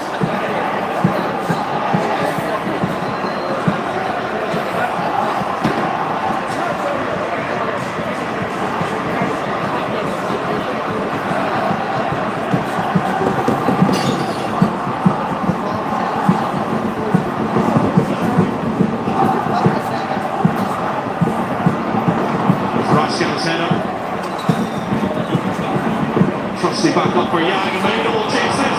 Maina, Holland had to be quick, he was alert. And he got there with the Japanese forward. Just, Maina looked very sharp there. You see him just running off the blind side. They're trying to come across, but Butland's out sharp and had to be. It's such an attribute for Celtic, the pace of Maina, and opted for that ahead of perhaps the other strikers who might offer a bit better hold-up ability. And that's the thing, is a defender, you have to be switched on at all times. Even if he's having a 5-minute spell where he's maybe wide, you know they can just burst into life instantly and through goal.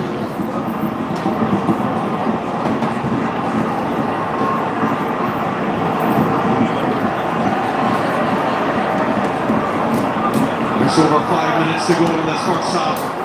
Still locked at 0-0.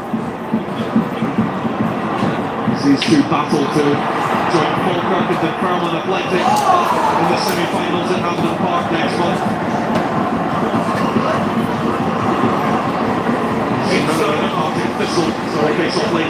The game's starting to open up a little bit. It's not as congested or concertinaed as it was before. Sammy, you're starting to find a few little gaps in between the back four and the midfield. That's the whole thing for Rangers when I watch them. It's very difficult to keep that intensity so high and be so aggressive all the time.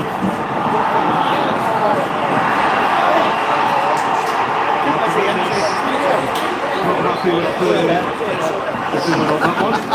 Celtic goal. I think a few people behind this think here's the lines. You can see there the red line on Scales' boot is quite obviously him coming back from an offside position. That's exactly what he said.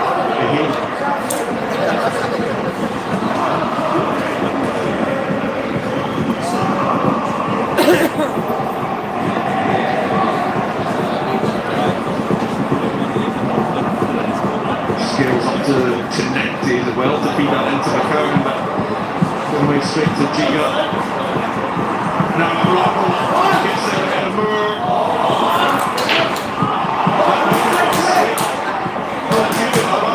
Well forward, Yang in the middle, Maeda too. The cross walked off by Diamonde.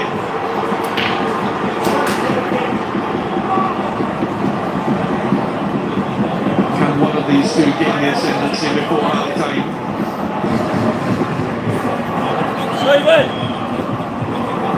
Rangers started quickly again, but Celtic have certainly come back into it. Denied the goal for offside.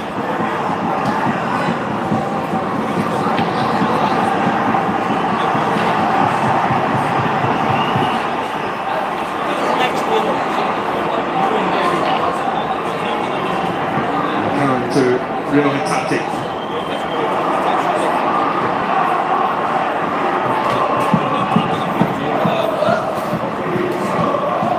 Rangers' intensity's really dropping now.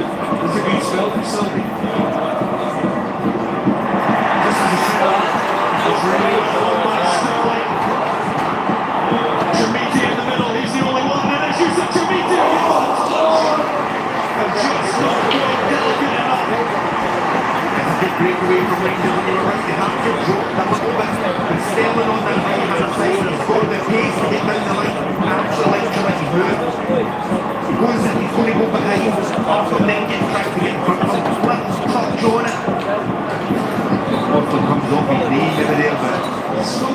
feel fundamentally. Good possession, he's Billy Gallion on the ball, Sterling who showed good today for Regis so far. It's a lot of football today, you know, Scotland shouldn't happen. It's failed where Celtic's coach started to manage the game quite well.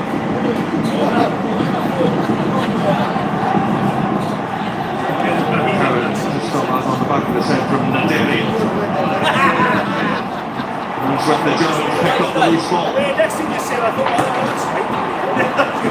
Ryan Naderi flatters into Tati.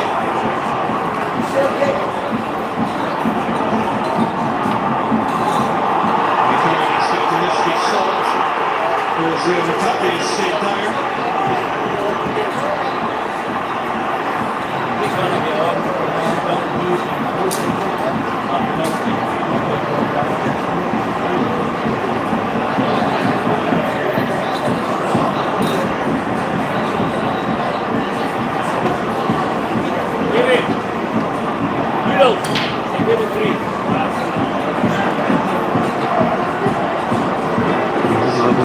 Injury problems to seek after losing Callum McGregor and Kieran Tierney for this game. Arnie Engels, of course, been out for a good few weeks.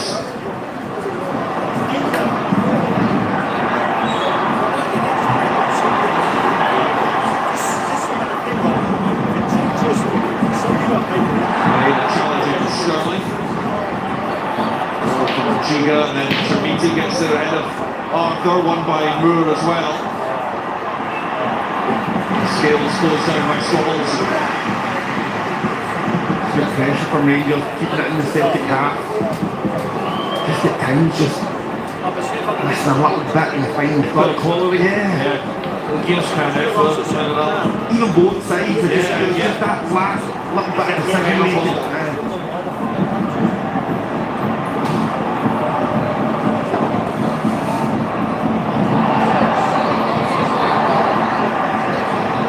For Rangers as we're now into the 1 additional minute.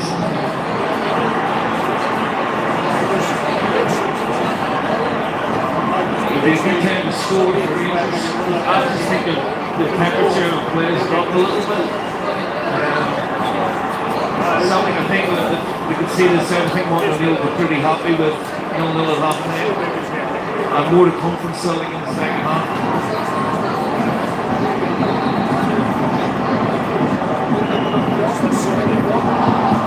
Delivered by Moore, comes in and it's a vital touch, but the flag is up in any case. Offside, but what to say? If it looked like it from here, we'll see a better angle here. It possibly looks like a little bit offside there. And it just seemed to open up in the theory to take it down on his thigh. Yeah. That shouldn't happen when the ball's travelling that far into your box. Well, there goes the half-time whistle. An enthralling 45 minutes. But no goals. Maeda thought he had the opener, but for an offside against Liam Scales as he flicked it on to the Japanese forwards. And it has been tit for tat, as you would expect, between these two. And at half-time at Ibrox Stadium, it is Rangers 0, Celtic 0.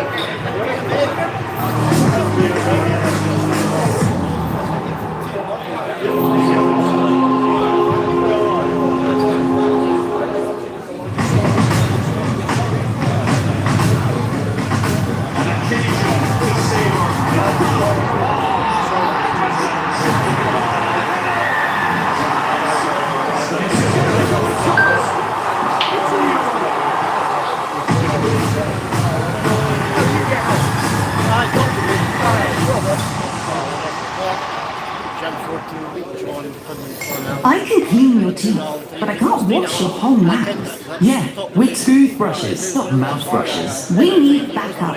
Listerine works with brushing and flossing to deliver 5 times more cleaning power. Plus, it contains clinically proven essential oils for whole mouth health. Listerine, wash your mouth. Sail now on at Sports Direct. Save big on top brands like these Night Traders and Tech Fleece hoodies. Enjoy flexible ways to pay, including Phrases Plus at Sports Direct. We all want to wake up amazing, but everyone sleeps different. So tell Mattress Manual about how you sleep and we guide you to the right mattress. Through top brands like Silent Night, Hypnos and Arm. We'll deliver it for free and you get to try it for 60 nights. Feel unbeatable. Trust Mattress Man to find your perfect sleep. At mattressman.co.uk. Imagine meeting a tradesperson. And suddenly, reviews appear. Dave is the best. Skills are checked. And you can choose to connect with the tradesperson you want. With My Builder, it's real. That's why we're trusted by homeowners. My Builder, a reliable way to hire a tradesperson. We all know animals have feelings. They depend on kindness, just like you and me. So imagine how they feel when they're beaten, starved, and unloved. Every minute, the RSPCA is called on to save animals in physical agony and mental torment. It's unbearable to see the pain in their eyes. We refuse to give up on them, but to rescue them from a life of fear, we urgently need animal lovers like you to donate today. Please call 0800 121 4249 or text KIND to 84901 to give £2 a month to the RSPCA. Your gift will help fund more life-saving rescues, more emergency treatment, and more gentle rehabilitation. Every month you'll be helping to keep animals free from pain and sadness so they can find the comfort and joy they deserve. Right now, across the country, thousands are suffering deliberate harm. But together, we can show animals what kindness feels like. Together, we can rescue them. So please, call 0800 121 4249, text KIND to 84901, or visit our website to start your monthly donation today. Thank you. Right now at Ren, you can get up to 50% off selected quartz worktops. Ren, made for living. No one goes to Hank's for his spreadsheets. He doesn't sell. He does sell a darn good slice. When business slowed, Hank asked Copilot in Excel how to help bring back the $1 slice. Suddenly Hank says, "Hey, you gotta try this place," kind of thing. Thank you. Hank makes the pizza, Copilot handles the spreadsheet.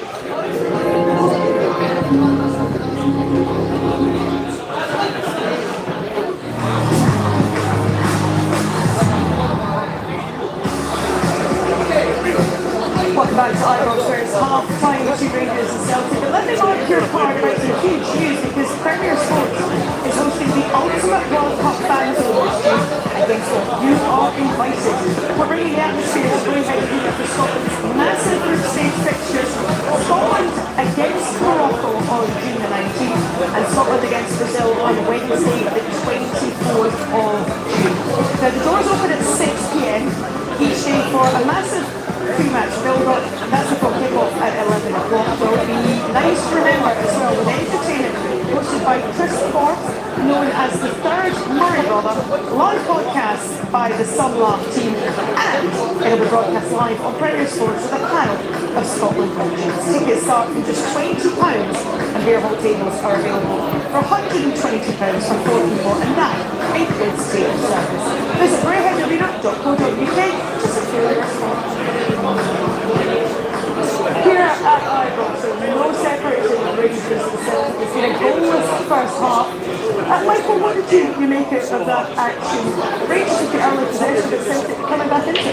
Yeah, it's a confirmation. I think, when you look at the opening period, I think Danny Rowell would have been very happy with the way that the side started. They would have clearly emphasised that they needed a bright start like they did last week.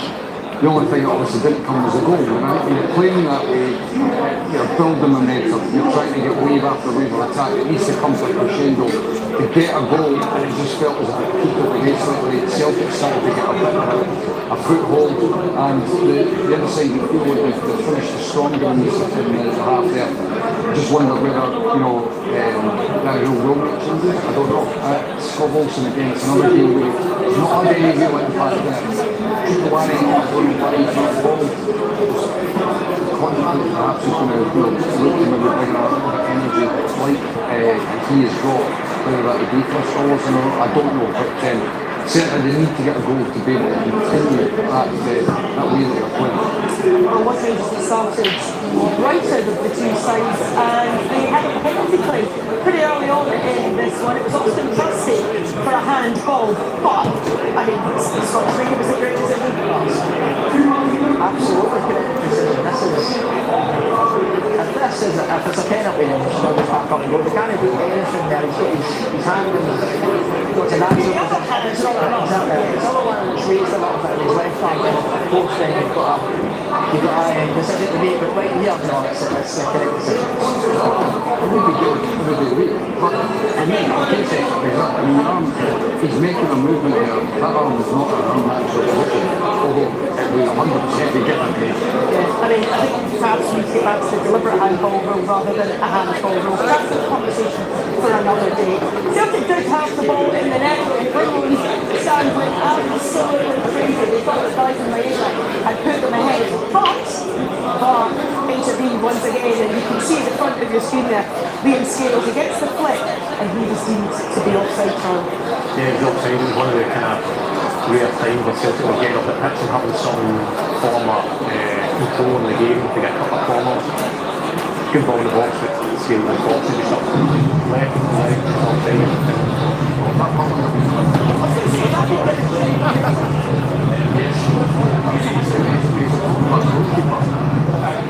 You look at those lines and okay, there's clearly a gap between them, but just trust that the lines are in the right place, because I mean, you can't be up on a picture like that, but it certainly looked like Scales was in an offside position. As I said, that's not going to be believed because it's not as if it's a bullet header, and it's not right in the corner either. Michael mentioned Scott Wilson really struggling to have an impact in the game. On the other side, Michael was so influential last week, but Celtic dealt with it rather than just trying to break down the Rangers like much better today. Yeah, there was an incident there when he gets the ball and it starts to bang towards the dugout and scores Celtic players chasing him. So we obviously know that he's the key man. We need to, and Jan's done really well, helping Arroyo as well as McKibben. That's his role as a number 6 to go over and to stop that threat. And you have to say they have to help him really well. And 100% agree with Mikey. Scott Wilson again, you can see, clearly see the boys captain. But the fans are so demanding it. He needs to do more. He needs to have a moment at football for these things. He was big assist. Even last week for the goal, but he needs another moment, he needs another game to work. Yeah, he needs to get the fans off their seat according to the Rangers supporters inside the Ibrox this evening. Well, no goals to tell you about in this one, but it has delivered. It's been frantic, it's been blood and thunder. This picture never disappoints. Second half on the way, and it is still off the plate.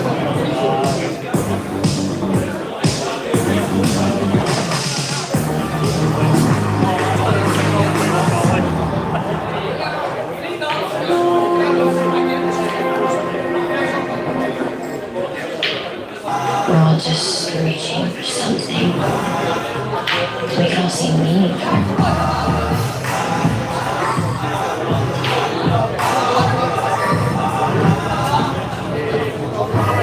No matter how hard life is, it got harder and more complicated.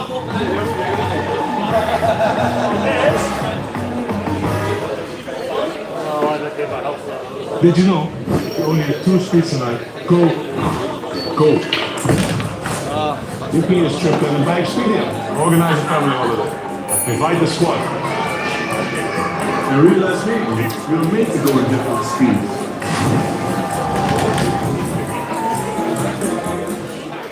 Sell and exchange your watch safely and securely with Watchfinder, the pre-owned watch specialist.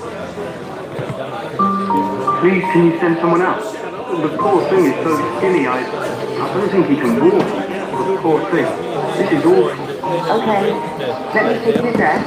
Today, the RSPCA will answer over 2,000 calls about animal cruelty and neglect. Today, we will need to take over 100 animals into our care. Today, we urgently need your help to save them. Please call 0800 121 4223.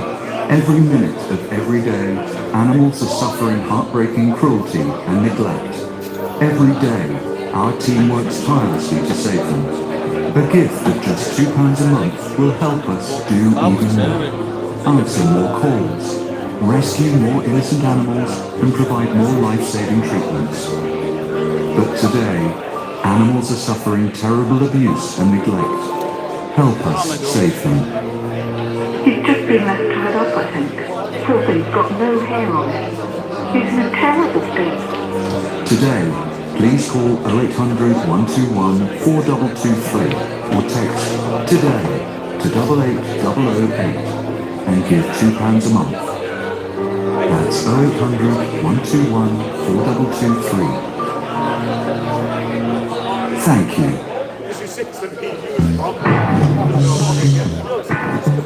We all want to wake up amazing, but everyone sleeps differently. So tell Mattress Man all about how you sleep and we guide you to the right mattress. Through top brands like Silent Night, Hypnos and Arm.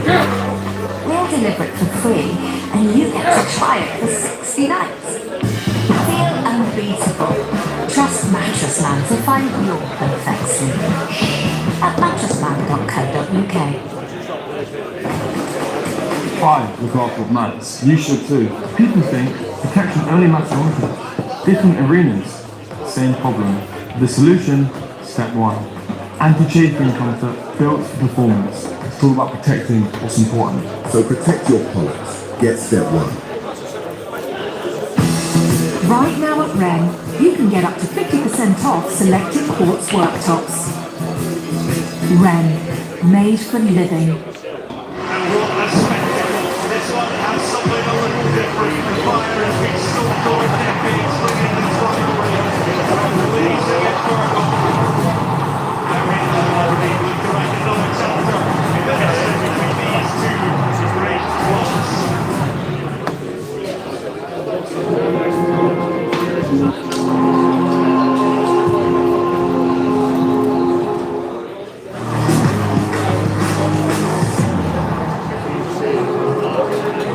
Welcome back to iVox, where it is a glorious spring day here in Glasgow, and there's absolute bedlam inside the stadium. There's a familiar face, Cillian Pittoff, the former Celtic midfielder, in the Brundle stand today. He's in the away end supporting his former club. No goals for him to celebrate so far, although what they did think they'd scored was ultimately given as offside. Falkirk and Dunfermline Athletic already into the semi-finals. St Mirren against Partick Thistle later on, and then the cup draw will follow that. But will it be Rangers or Celtic who put their name in that hat? What do you want to see, Scott, in the second half? Do you expect any changes from this? I mean, you mentioned Scott also. Do you think Danny Rowe will make a change at the break, or do you think he'll wait? No, I think that's why he's making the change right now, or even a couple of minutes. I can see him for Dear Mandy, and I can see him for also coming off in 50 minutes like a Sama. Rangers bench in terms of attacking is phenomenal. They can change games, but they need to start a second half and start the first. This game cannot be the same as what happened last week, because obviously the Celtic team will just keep going, and once they score one, they'll take it. Do you agree with that, Carly? I think Forrest, I think Celtic, I think Celtic are maybe not fully going yet. They're not very safe control in the game. Obviously, Calvin Geiger not playing doesn't help that. They need sort of with a boom from goal kicks forward. But playing out when no really going anywhere, lose the ball, giving Rangers sort of confidence in their press. And then when Rangers are playing, they're not pressing well enough. So Celtic need to decide quickly what they're doing. If they're going long, then they pick up second balls and win that battle, and then just move the game out and play. But James Forrest will definitely play a part in this game. And hopefully they can do better last week. And to one end there, you see in Mike Lee, you spoke about that drop in intensity for Rangers at the end of that first period. Did he bring a little bit more of that energy in the centre of the pitch? 100%. That's what, one of his big attributes, the physicality, the athleticism that he's got. It's definitely needed to, as I said, Rangers want to play with intensity. If you get goals, it allows you to continue that. They didn't get it, and it just felt like he was going to perhaps look to make a change to try and inject a bit more of that intensity in the second half performance. So there you have it. Thank you very much for now, guys. Let's hand it back upstairs because there's still all to play for in this Scottish Cup tie. Let's hand over to Neil Lennon, Alan Hudson, and Roy Hackett. Thank you very much, Emma. All to play for, and finally balanced. Danny Rose gone to his bench already. It was Martin O'Neill who did it last week at the break, but this time it's Rangers. And Tochi Chikwani comes on for Mohamed Diamonde. Part of that January rebuild under Danny Rowe. So meaning that Chikwani, two Romans, Andreas Olsen and Ryan Maderi, all January additions, playing their part in this second half. Arthur, Scott Olsen trying to keep it alive for Rangers. With the final Sterling and straight away. An opportunity will be for Rangers to put this one into the box. Yeah, Sterling does well there to get to the ball first. They keep just trying to close them down, catches them. Chikwani coming on at half time. Salsa back at bench start again, but Diamande being yellow carded and coming in brings that physicality. Maybe Scotty there. Robinson has to get more, he has to get the ball crowd board, make something happen, because that's not, you'd think Danny Rowe would make a change 10-15 minutes. Andreas Olsen makes way for Mikey Moore to take this.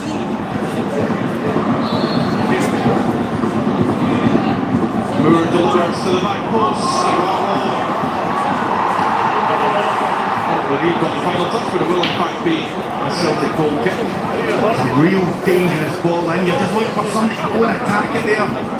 Look like Araho maybe just put off Naderi. He actually gets the touch. Closing down Araho is Mikey Moore. Drops some excitement down in that corner. Martin O'Neill expressing his concern about the speed of the ball coming back in. I think from a Rangers point of view, they need to test Finasalo a lot more. I mean, you think the first half, no shots on target. I spoke about his final third being a little bit better. Finding that pass, you need to test them in that second half.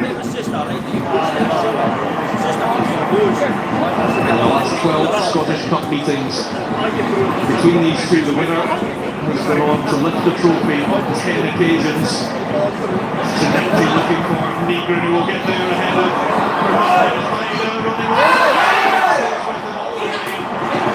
and the Belgian defends that really well.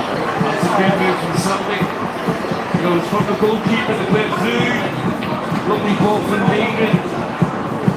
First time, brilliant, into the area, and Maeda just can't keep his feet. It's good cover from Ramos, to be fair. Ramos does excellent there because it's so easy to switch off and just not follow the runner. He understands he has to come across to Maeda and put him off, and that's exactly what he does. Real good play. And lovely move from Needed the ball. Absolutely. Just around the corner, beautiful. Sterling will pick out for Raska. Scott Olsen, Naderi. Good kick from Moore. Scales to win it back for Celtic. And the crowd. Still in for Scott Olsen. Moore unable to get the shot away. A bit of chaos to start the second half. Absolutely brilliant from Sinsal, Rory, because he couldn't have expected Ben Arthur to, the ball rolling under his feet. Jermaine's in, brilliant reactions from the goalkeeper, really brilliant as well. Just switch on. Sabotage really well to lead that. Kelly, you take the chance there. Again, no Alan, if this is going to reward sort of passes, sometimes you can play yourself into all sorts of trouble. I was just thinking, it's more trouble going back the way. You've got a pass going forward, take that one.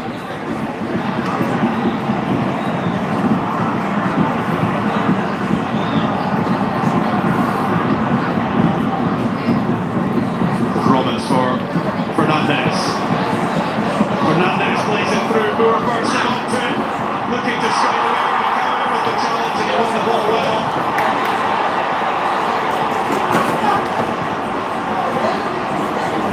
Arago.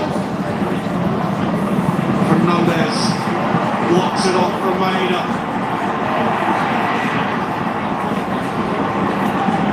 Nothing ahead of Sterling.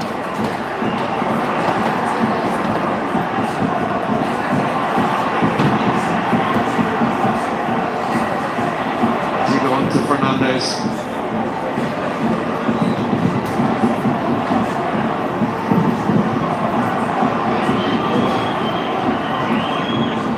Butland is a good pick out for Chermiti, who shows the McCarron snapping away in the middle of the pitch. Certainly Robinson, three options, one of them is Moore. Naderi wants it. There's an excellent sliding challenge from Chelsea. Moore wins the corner. A lively start to the second half. It's outstanding again from Trusty. You know, a brilliant break from Rangers. Lovely ball in, Trusty's there. Once, twice. Absolutely outstanding defending from the big centre half.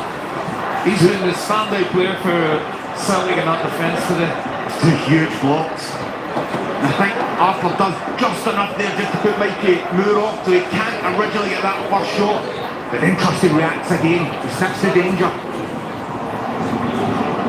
Trusty coming back in fresh after 2 games out of the suspension. It's another short one for Scott Olsen. Back to Moore, a towering delivery, and Benjamin Arthur will concede another corner. I'm not always a huge fan of the short ones, but you understand why they're trying to move that defensive unit around to walk the ball to the back post. Arthur does well just to get a head on it, but just good delivery into the box.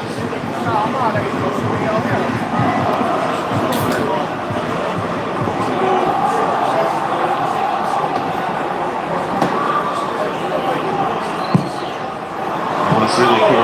Maeda picks out at the near post from Scott Olsen's delivery. It has to be better than that. I mean, wow, when you're watching that, I don't even know what he's doing there, to be quite honest.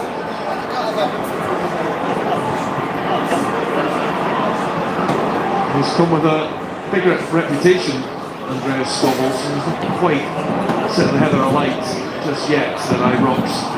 I mean, there's no doubt in his quality. You just want to see him just play with that aggression, take his ball back on, get the ball into the box.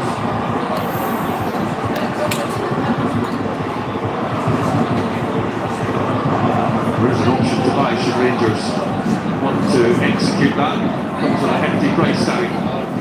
Seeger's ball in, flicked on by Raskan. There'll be another corner when it's a sustained pressure from Rangers. You have to be so aware as a defender when you get that little touch. You see Raskin getting high and just flicking it to the back post. He's really dangerous. Looking to maintain it, to keep Celtic pinned in on their own box.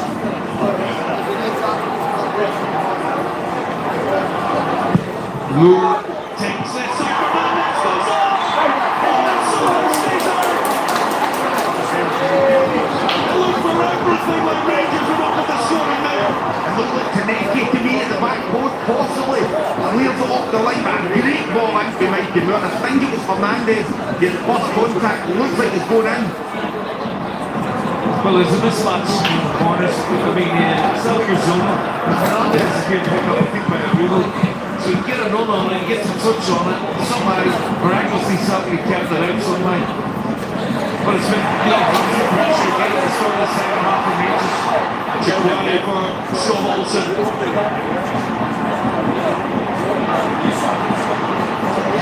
Now with Ruska. Sterling with the position to cross, and then it's Salmon. This game that will not pause for breath. McCann is flipped by Robbins. And needless afters that will see the yellow card go to the Robbins. You're always going to get a yellow card there. He's on the floor, the ball texting, and he's kicking in at it. I mean, it's just a silly booking. This is the corner. A great little flick. Oh, that was a trigger. It's his own player, and then just technique. Oh, it was great. Keep it away from the ball. I think it's such a pity when the ball drops, he dangerous up the corner.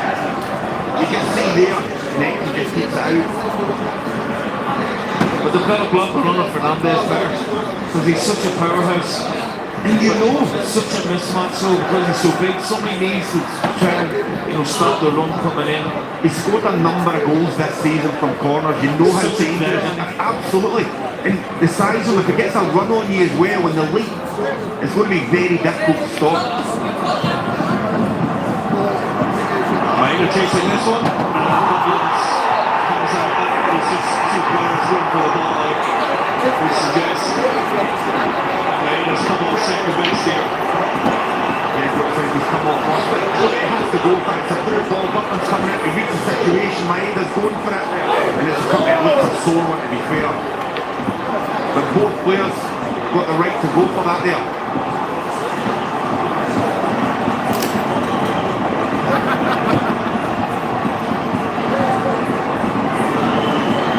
Well, Martinelli is preparing a double change.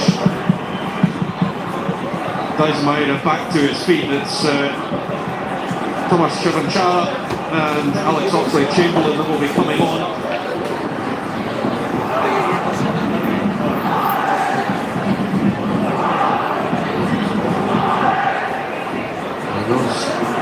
Changes will be made now. Luke McCowan and Sebastian Tinecti, the two to make way. Alex Oxlade-Chamberlain, who only lasted 45 minutes last week, comes on. Thomas Chivanchara will go through the middle, so Dyson Maida will come out to the left-hand side. I wonder what Oxlade-Chamberlain will do here. Will he go six? That'll be interesting seeing the player there. Makes sense. Taking Tinecti off. I think he's a better stuff facility to get the ground and started, particularly in games of this magnitude. But he gives Celtic a little bit more physical presence on top end of the pitch and maybe an outball in Chivanchara. Yeah, definitely gives them that different dynamic up top. You can hit Chivanchara, he can hold in and Maida out on this left-hand side with his pace. There's still something else to think about. Naderi wins that ahead of Arthur. Trusty trying to deal with it. Naderi back into Chimiti. It's a great play from Arthur. Ruska on the volley. Manages to get it out to Sterling. Scholes and Sterling Clinton got the shooters in the saddles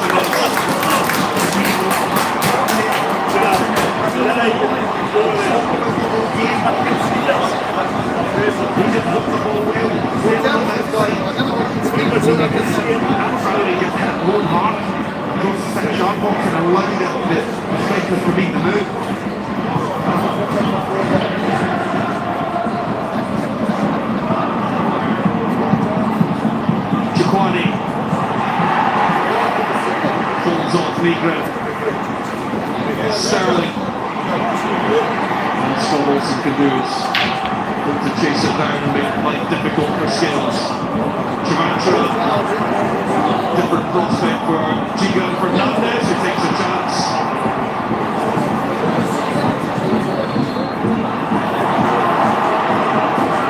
All the way back for a free kick.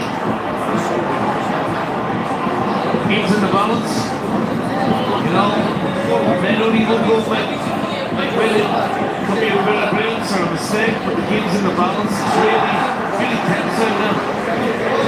Scrappy. We understand Dave Murray. He will be coming on. There's been an off-the-ball incident here between Yusa Chermiti and Austin Trusty. The American lays out in pain, clutching that left leg.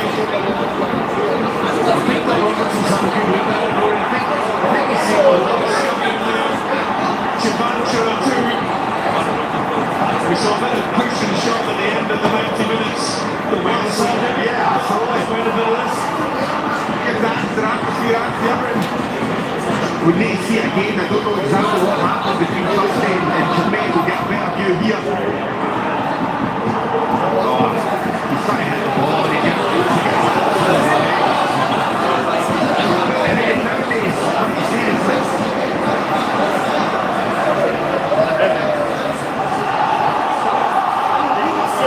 So Celtic are making a change at the back, and it is Benjamin Arthur who comes on for Dave Murray. So we're supposed to is that only a case of just for one lads in concentration first half? I think he's done fine. But there are a handful of two big men with the goal direct Rangers, you know, the chance of Sterling out from the cross came from the straight ball, the Deary flicks it on, Chavini challenges for it, to make their way forward for Rangers. Then Murray's on as well. There you go again. Chavini chasing this one, and holds up Sinisalo out with the flying punch. Hatate does well for Oxlade Chamberlain. For now Rangers have an issue, I think it's right, but Derry who's stayed down. Now he's back up to his feet, having was straight out of play. As the long ball came over, it just changed. It just stood up just nice. You thought it was going to run through, but it didn't. They had to react. Send-out's got to deal with better than one, so they've got to get first contact. Never want to make no bounce. It's simple. Do the basics well as a defender. When there's a long ball coming in, don't attack it. Do not let it bounce. It gives the strikers that opportunity to get on the ball.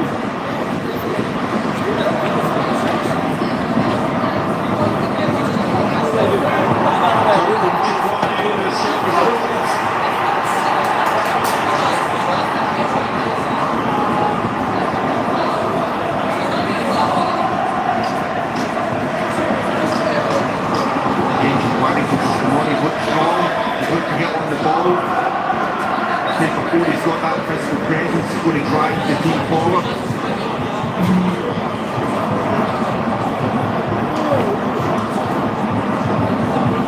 With two eyes on him. Nuno Fernandes. Scott Olsen prepares.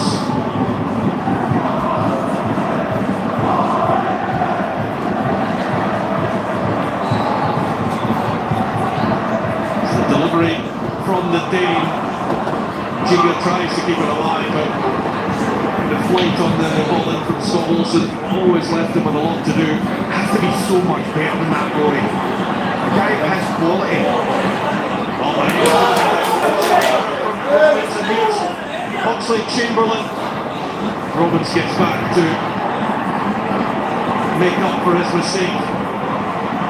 Dave Murray into Hatate. Great poise on the ball.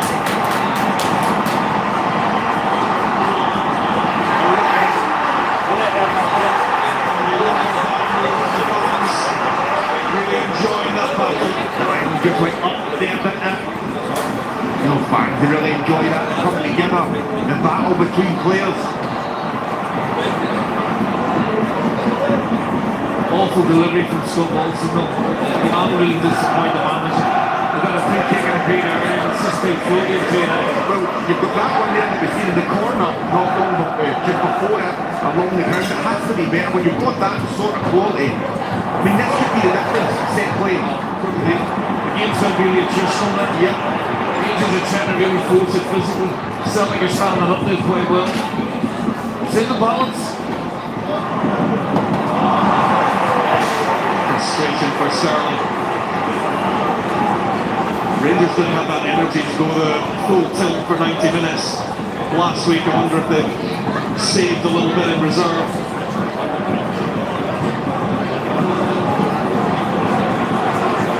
It's Danny Roll calling back Jerry Gassama.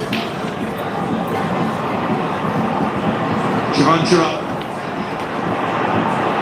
Fernandez up against Maida. It's a slight mismatch in size, that one.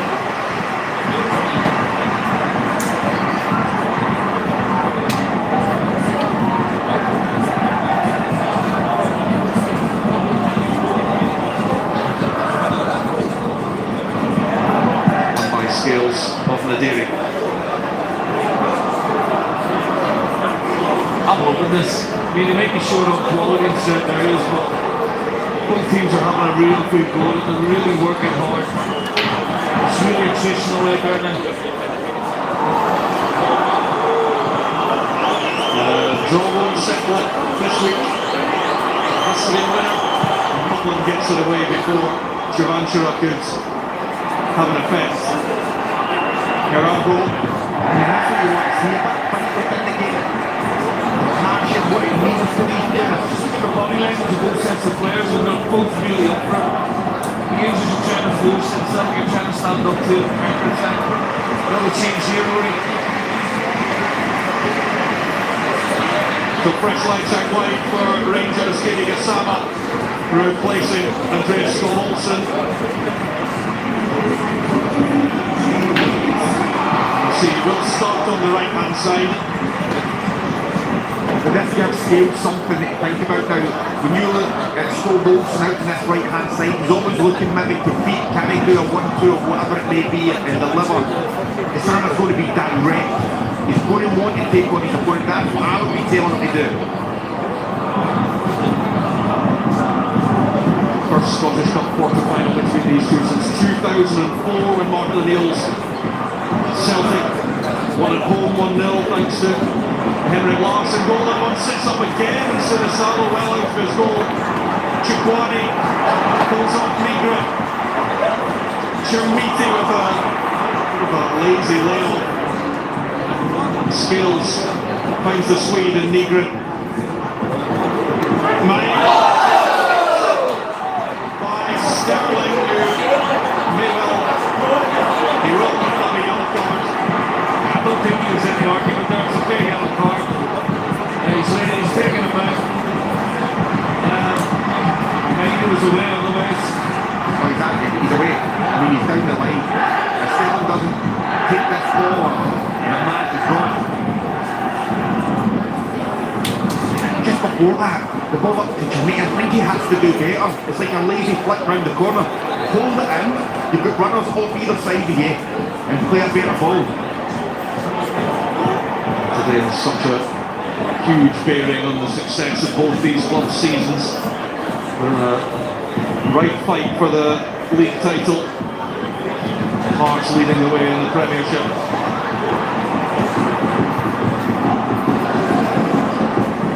Cup might just be their best chance of silverware this season. A quarter of the game to play. Last 0-0 in a Scottish Cup tie between them. There's only been one. It's the final in 1966. We went to a replay. Tidy from Rangers. Chikwani looks over the top for Moore. A few searching looks from the Celtic defenders to the near side assistant, but they've won it back in any case through Yang. That clips Negrin on the back. Raska. Fernandez has to be careful. Just got enough on it. Now in space for Sterling after Maida has moved infield. Gassama for Chermiti. Trusty tight to him. JD Gassama to the byline. Robbins coming into the back post. And his cushion ball back is only for Yang, who's been taken out. Raska. 2 over here for Rangers. Chermiti is 1. The block comes in from the outstanding Trusty. Great block again. I've got to say though, Rory, I thought there was a foul with the build-up on Yang. The referee let it go and then Negan got robbed. I thought he should have blown it back for a free kick anyway. Big block again from Justin. It was, but see originally the ball into the box. Romans is at the back, but I have to go back towards Should do goal. better with the header. He Yeah, tries to should do lay back better to with the the header. edge of the box, go towards goal. Sterling now. Again, Romans coming in, and Yang gets there first. Araujo curling past the Jerry. Full straight, the German gets back. Brilliantly timed by the Derry when it looked like Araujo was away. What a chase from Yang. What a team flying in. And that one is a foul by Raska. Listen, Araujo does brilliantly, the Davy does brilliantly, and then Yang does brilliantly. And, you know, every player out there is giving their all. It's not brilliant on quality, but it's a proper derby. That's all it's missing, that little bit of quality, and that's why I think these teams can be separated by just a goal. Set plays will be massive, nobody wants to make a mistake, but the intensity's there. The willing to run, work hard, fight for each other, that's all there. Compare and contrast this to the 0-0 in August. Oh, it's McDermott.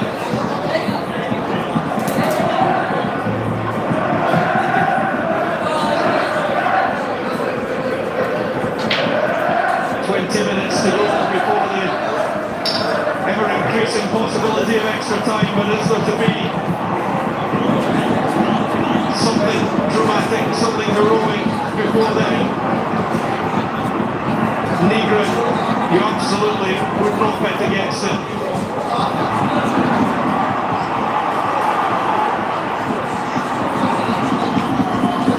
Murray.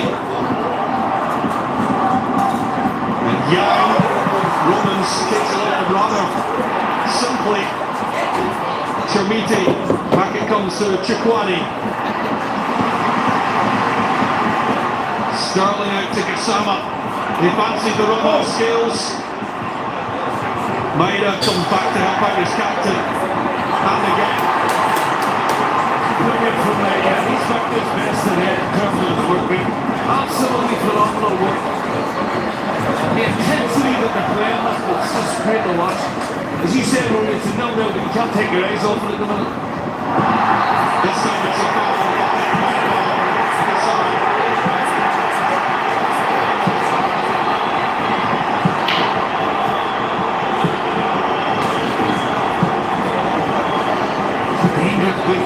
He's never going to get the ball. I mean, he's trying to catch his through.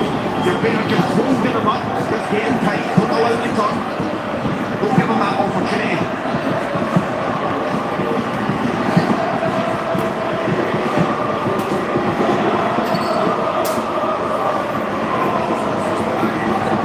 There's some big targets in there for Mikey Moore. Fernandez will be the favourite. He'll be the one he's aiming for.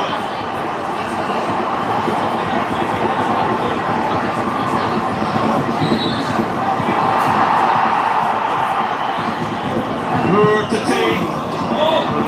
Raskin got the touch on towards Salah. He's trying to work out your defense, and he's just behind everybody. Raskin has to try and change his body shape and get back on it, but it's very difficult. I think from that area of the pitch, you're looking for a better ball from a top quality player. The Derry brings it down. Again, Maida tracking Sterling. There's just so many battles laying all over it. That's it.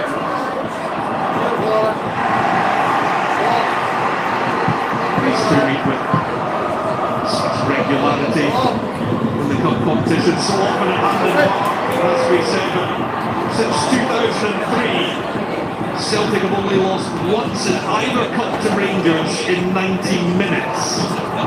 That came in the 2001 round 4 game here when Rangers won 2-0 thanks to Stephen Davis and John Joe Kelly, who scored an own goal.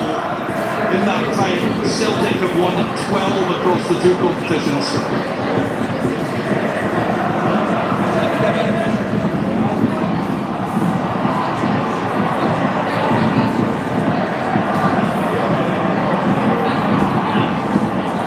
Murray's header. Scales gets it away, but only to Chikwani. Chikwani's been composed in that middle area of the pitch. You see him there just bringing the ball down. Mikey Moore causing a real problem. Romans away by Murray.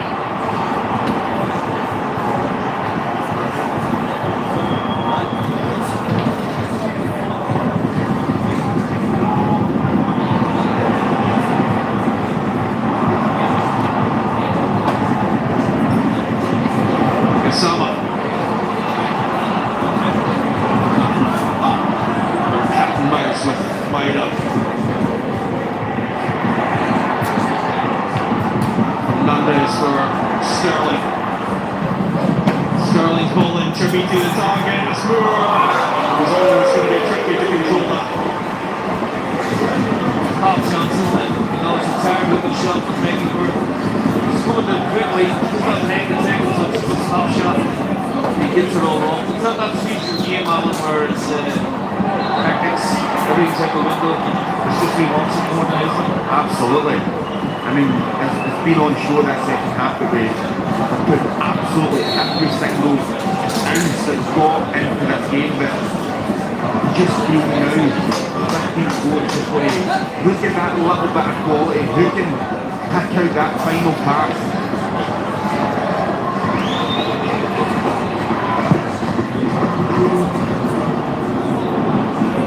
Headed by Rami will be coming on shortly for Rangers. Mikey Moore will be the man to head off.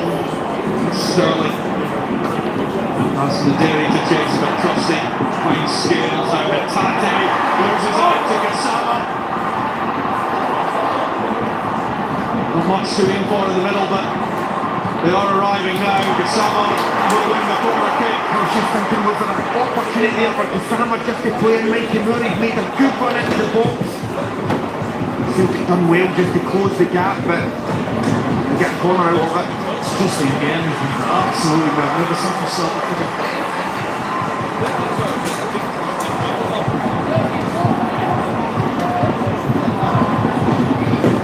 Romans now to take as they jostle for position in that 6-yard area. Comes Sinisala, it's a great take from the pin. He was looking to release it quickly. That's perfect from the goalkeeper, Rory. Just at this stage of the game, take the sting out of things. His positional play, his handling's been excellent, I'll have to say. He's read the game brilliantly. I wonder if he's having to deal with it. He's got to look quite confidently. He's got a great call from Martin O'Neill to put him into the field. So Mikey Moore's game comes to a close. Headed by Rami, the Albanian will replace him, who scored in the thrilling Premier Sports Cup final last season. With Celtic won.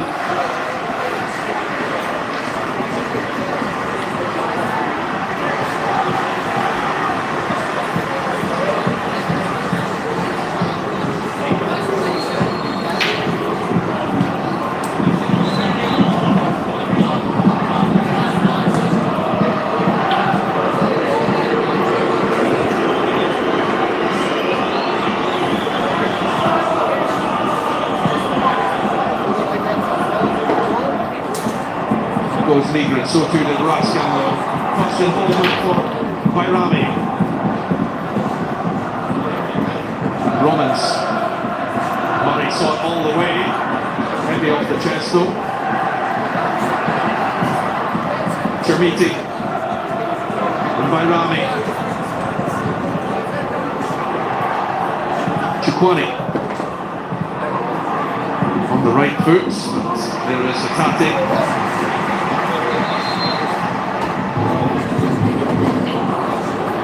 Celtic will be making a double change. Junjun Yang and Dyson Maeda will be the two to come off. James Forrest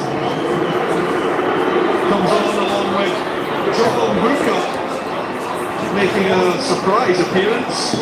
It's his second for Celtic since his debut in round 5 against Dundee.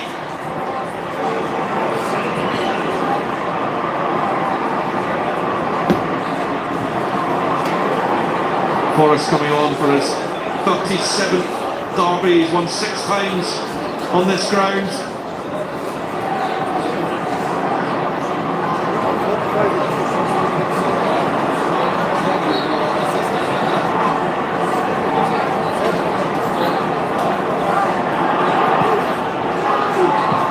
His first job is to clear that.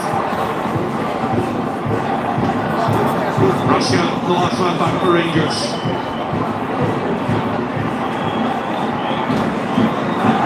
Sterling.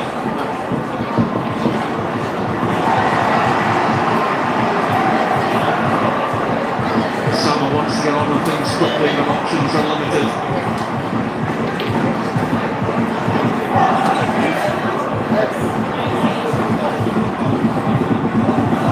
Luka.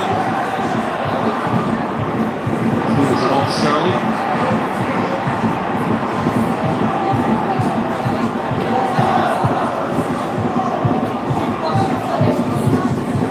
Loney from Lorient. Norwegian John Luka. Real opportunity for action for him. It's Kasama. The Delhi ahead of him.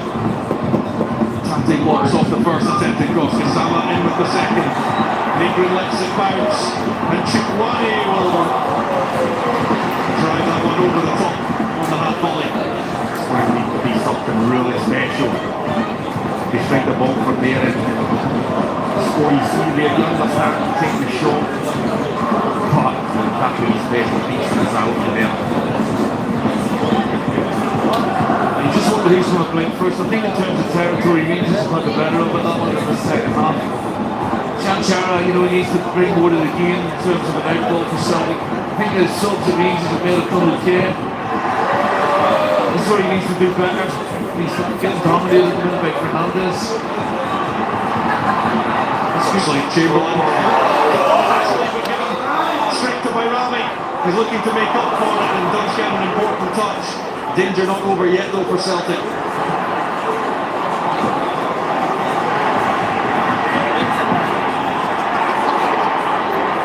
Hugo.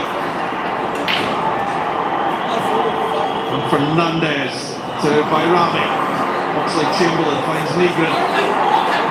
Forrest looks early for Chanchara.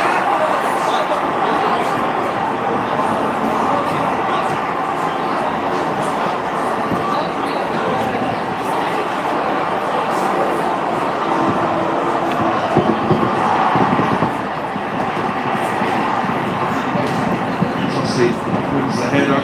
Raskin gets it back under Rangers control, but fired straight at it. Tate Chikwani lays down. Negrin penalised.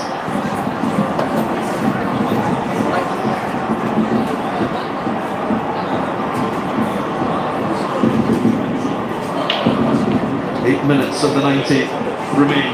Still we await the opening goal.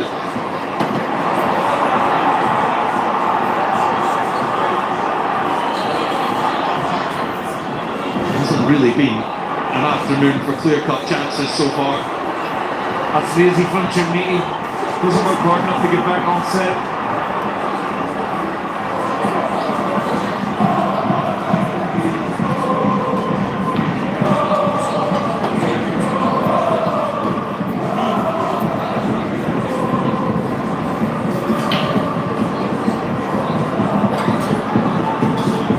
Scales, Vuka. He's got to be careful. He's got to be really careful, Sterling. He's on a wicket.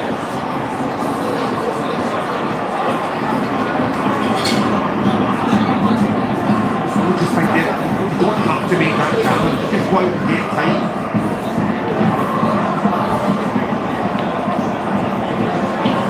This late game, you don't want to be risky, get sent off with possibility extra time or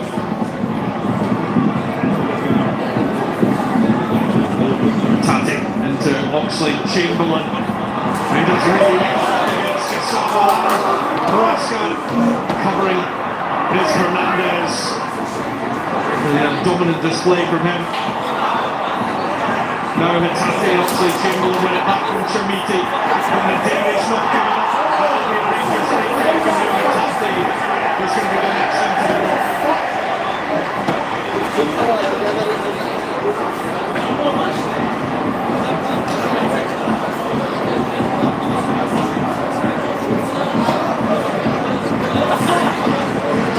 Starts to book him, to tell you the truth, but good work from the day, though. His work rate's been excellent today for Rangers. Although again, just like that touch of quality in the final third. Yeah, I think that's all they've really been missing. I mean, from a lot, both teams, they're working ever so hard, but just missing that just a little bit. This is where the subs are really important, because fatigue kicks in there, mental and physical. And you need that freshness, you need that brightness to, make the team a little bit better. Attacking Naderi, looking to seize upon it. It's Chermiti back for Naderi, and Kasama strikes it. Another Celtic block. I feel like they're going to want it. With that one in block, put their body now. BYZ. Just don't think Rangers will get the shots off quick enough, Ruskan. Money slice through, and it's another forward. Can you get a ball? If you can, you hit the cross ball. When he goes for the back heel. When it was possibly on. There's a bit wide, to be fair. I understand why he's taking it. Just a little bit sharper in that final third.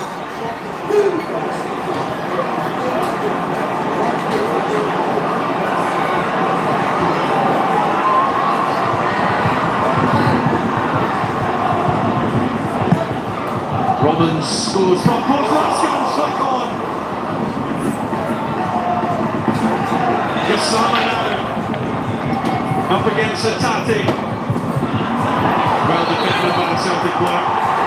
It's brilliant football all around. It's a good ball. It was a great header from Raskin and brilliant defender from Niki. He's so good at that, Nico Raskin, getting across the front. And there's Niki in a brilliant position to clear the way. His height as well. The lead that he's got, he understands the space round about him. He always uses first contact. And Negan does excellent just to be in the right place. Perfect, Negan.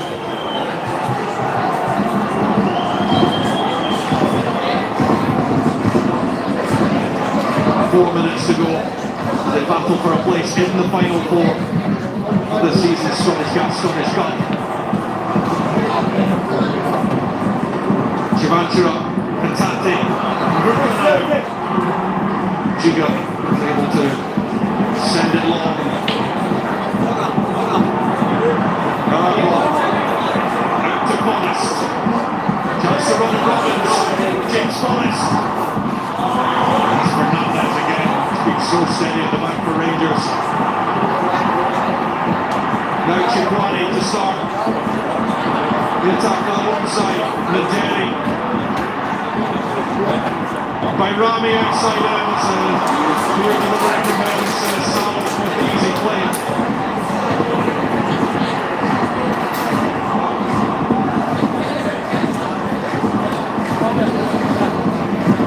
Look up, you're the thing.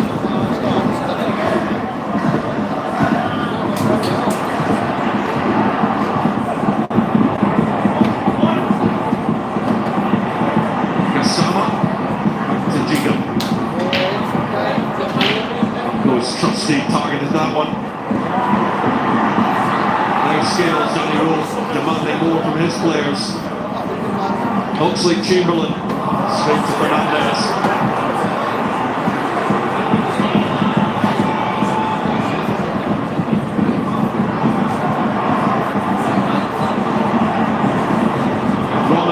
Hughes. Goes down Forrest. Robbins like Sterling is from the fullback already booked.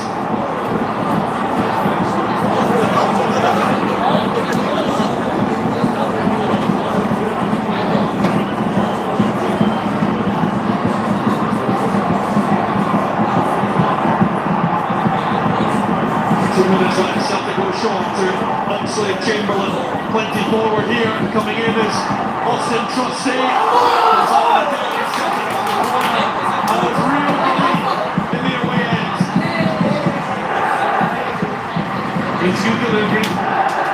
Trusty, I think Trusty's been immense for Celtic today. And he's hanging on the back post, wins the corner. I think he's done everything possible for the team today. Can he go and get the winner here?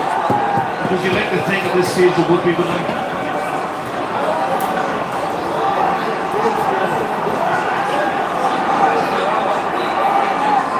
And they're going to try to kill it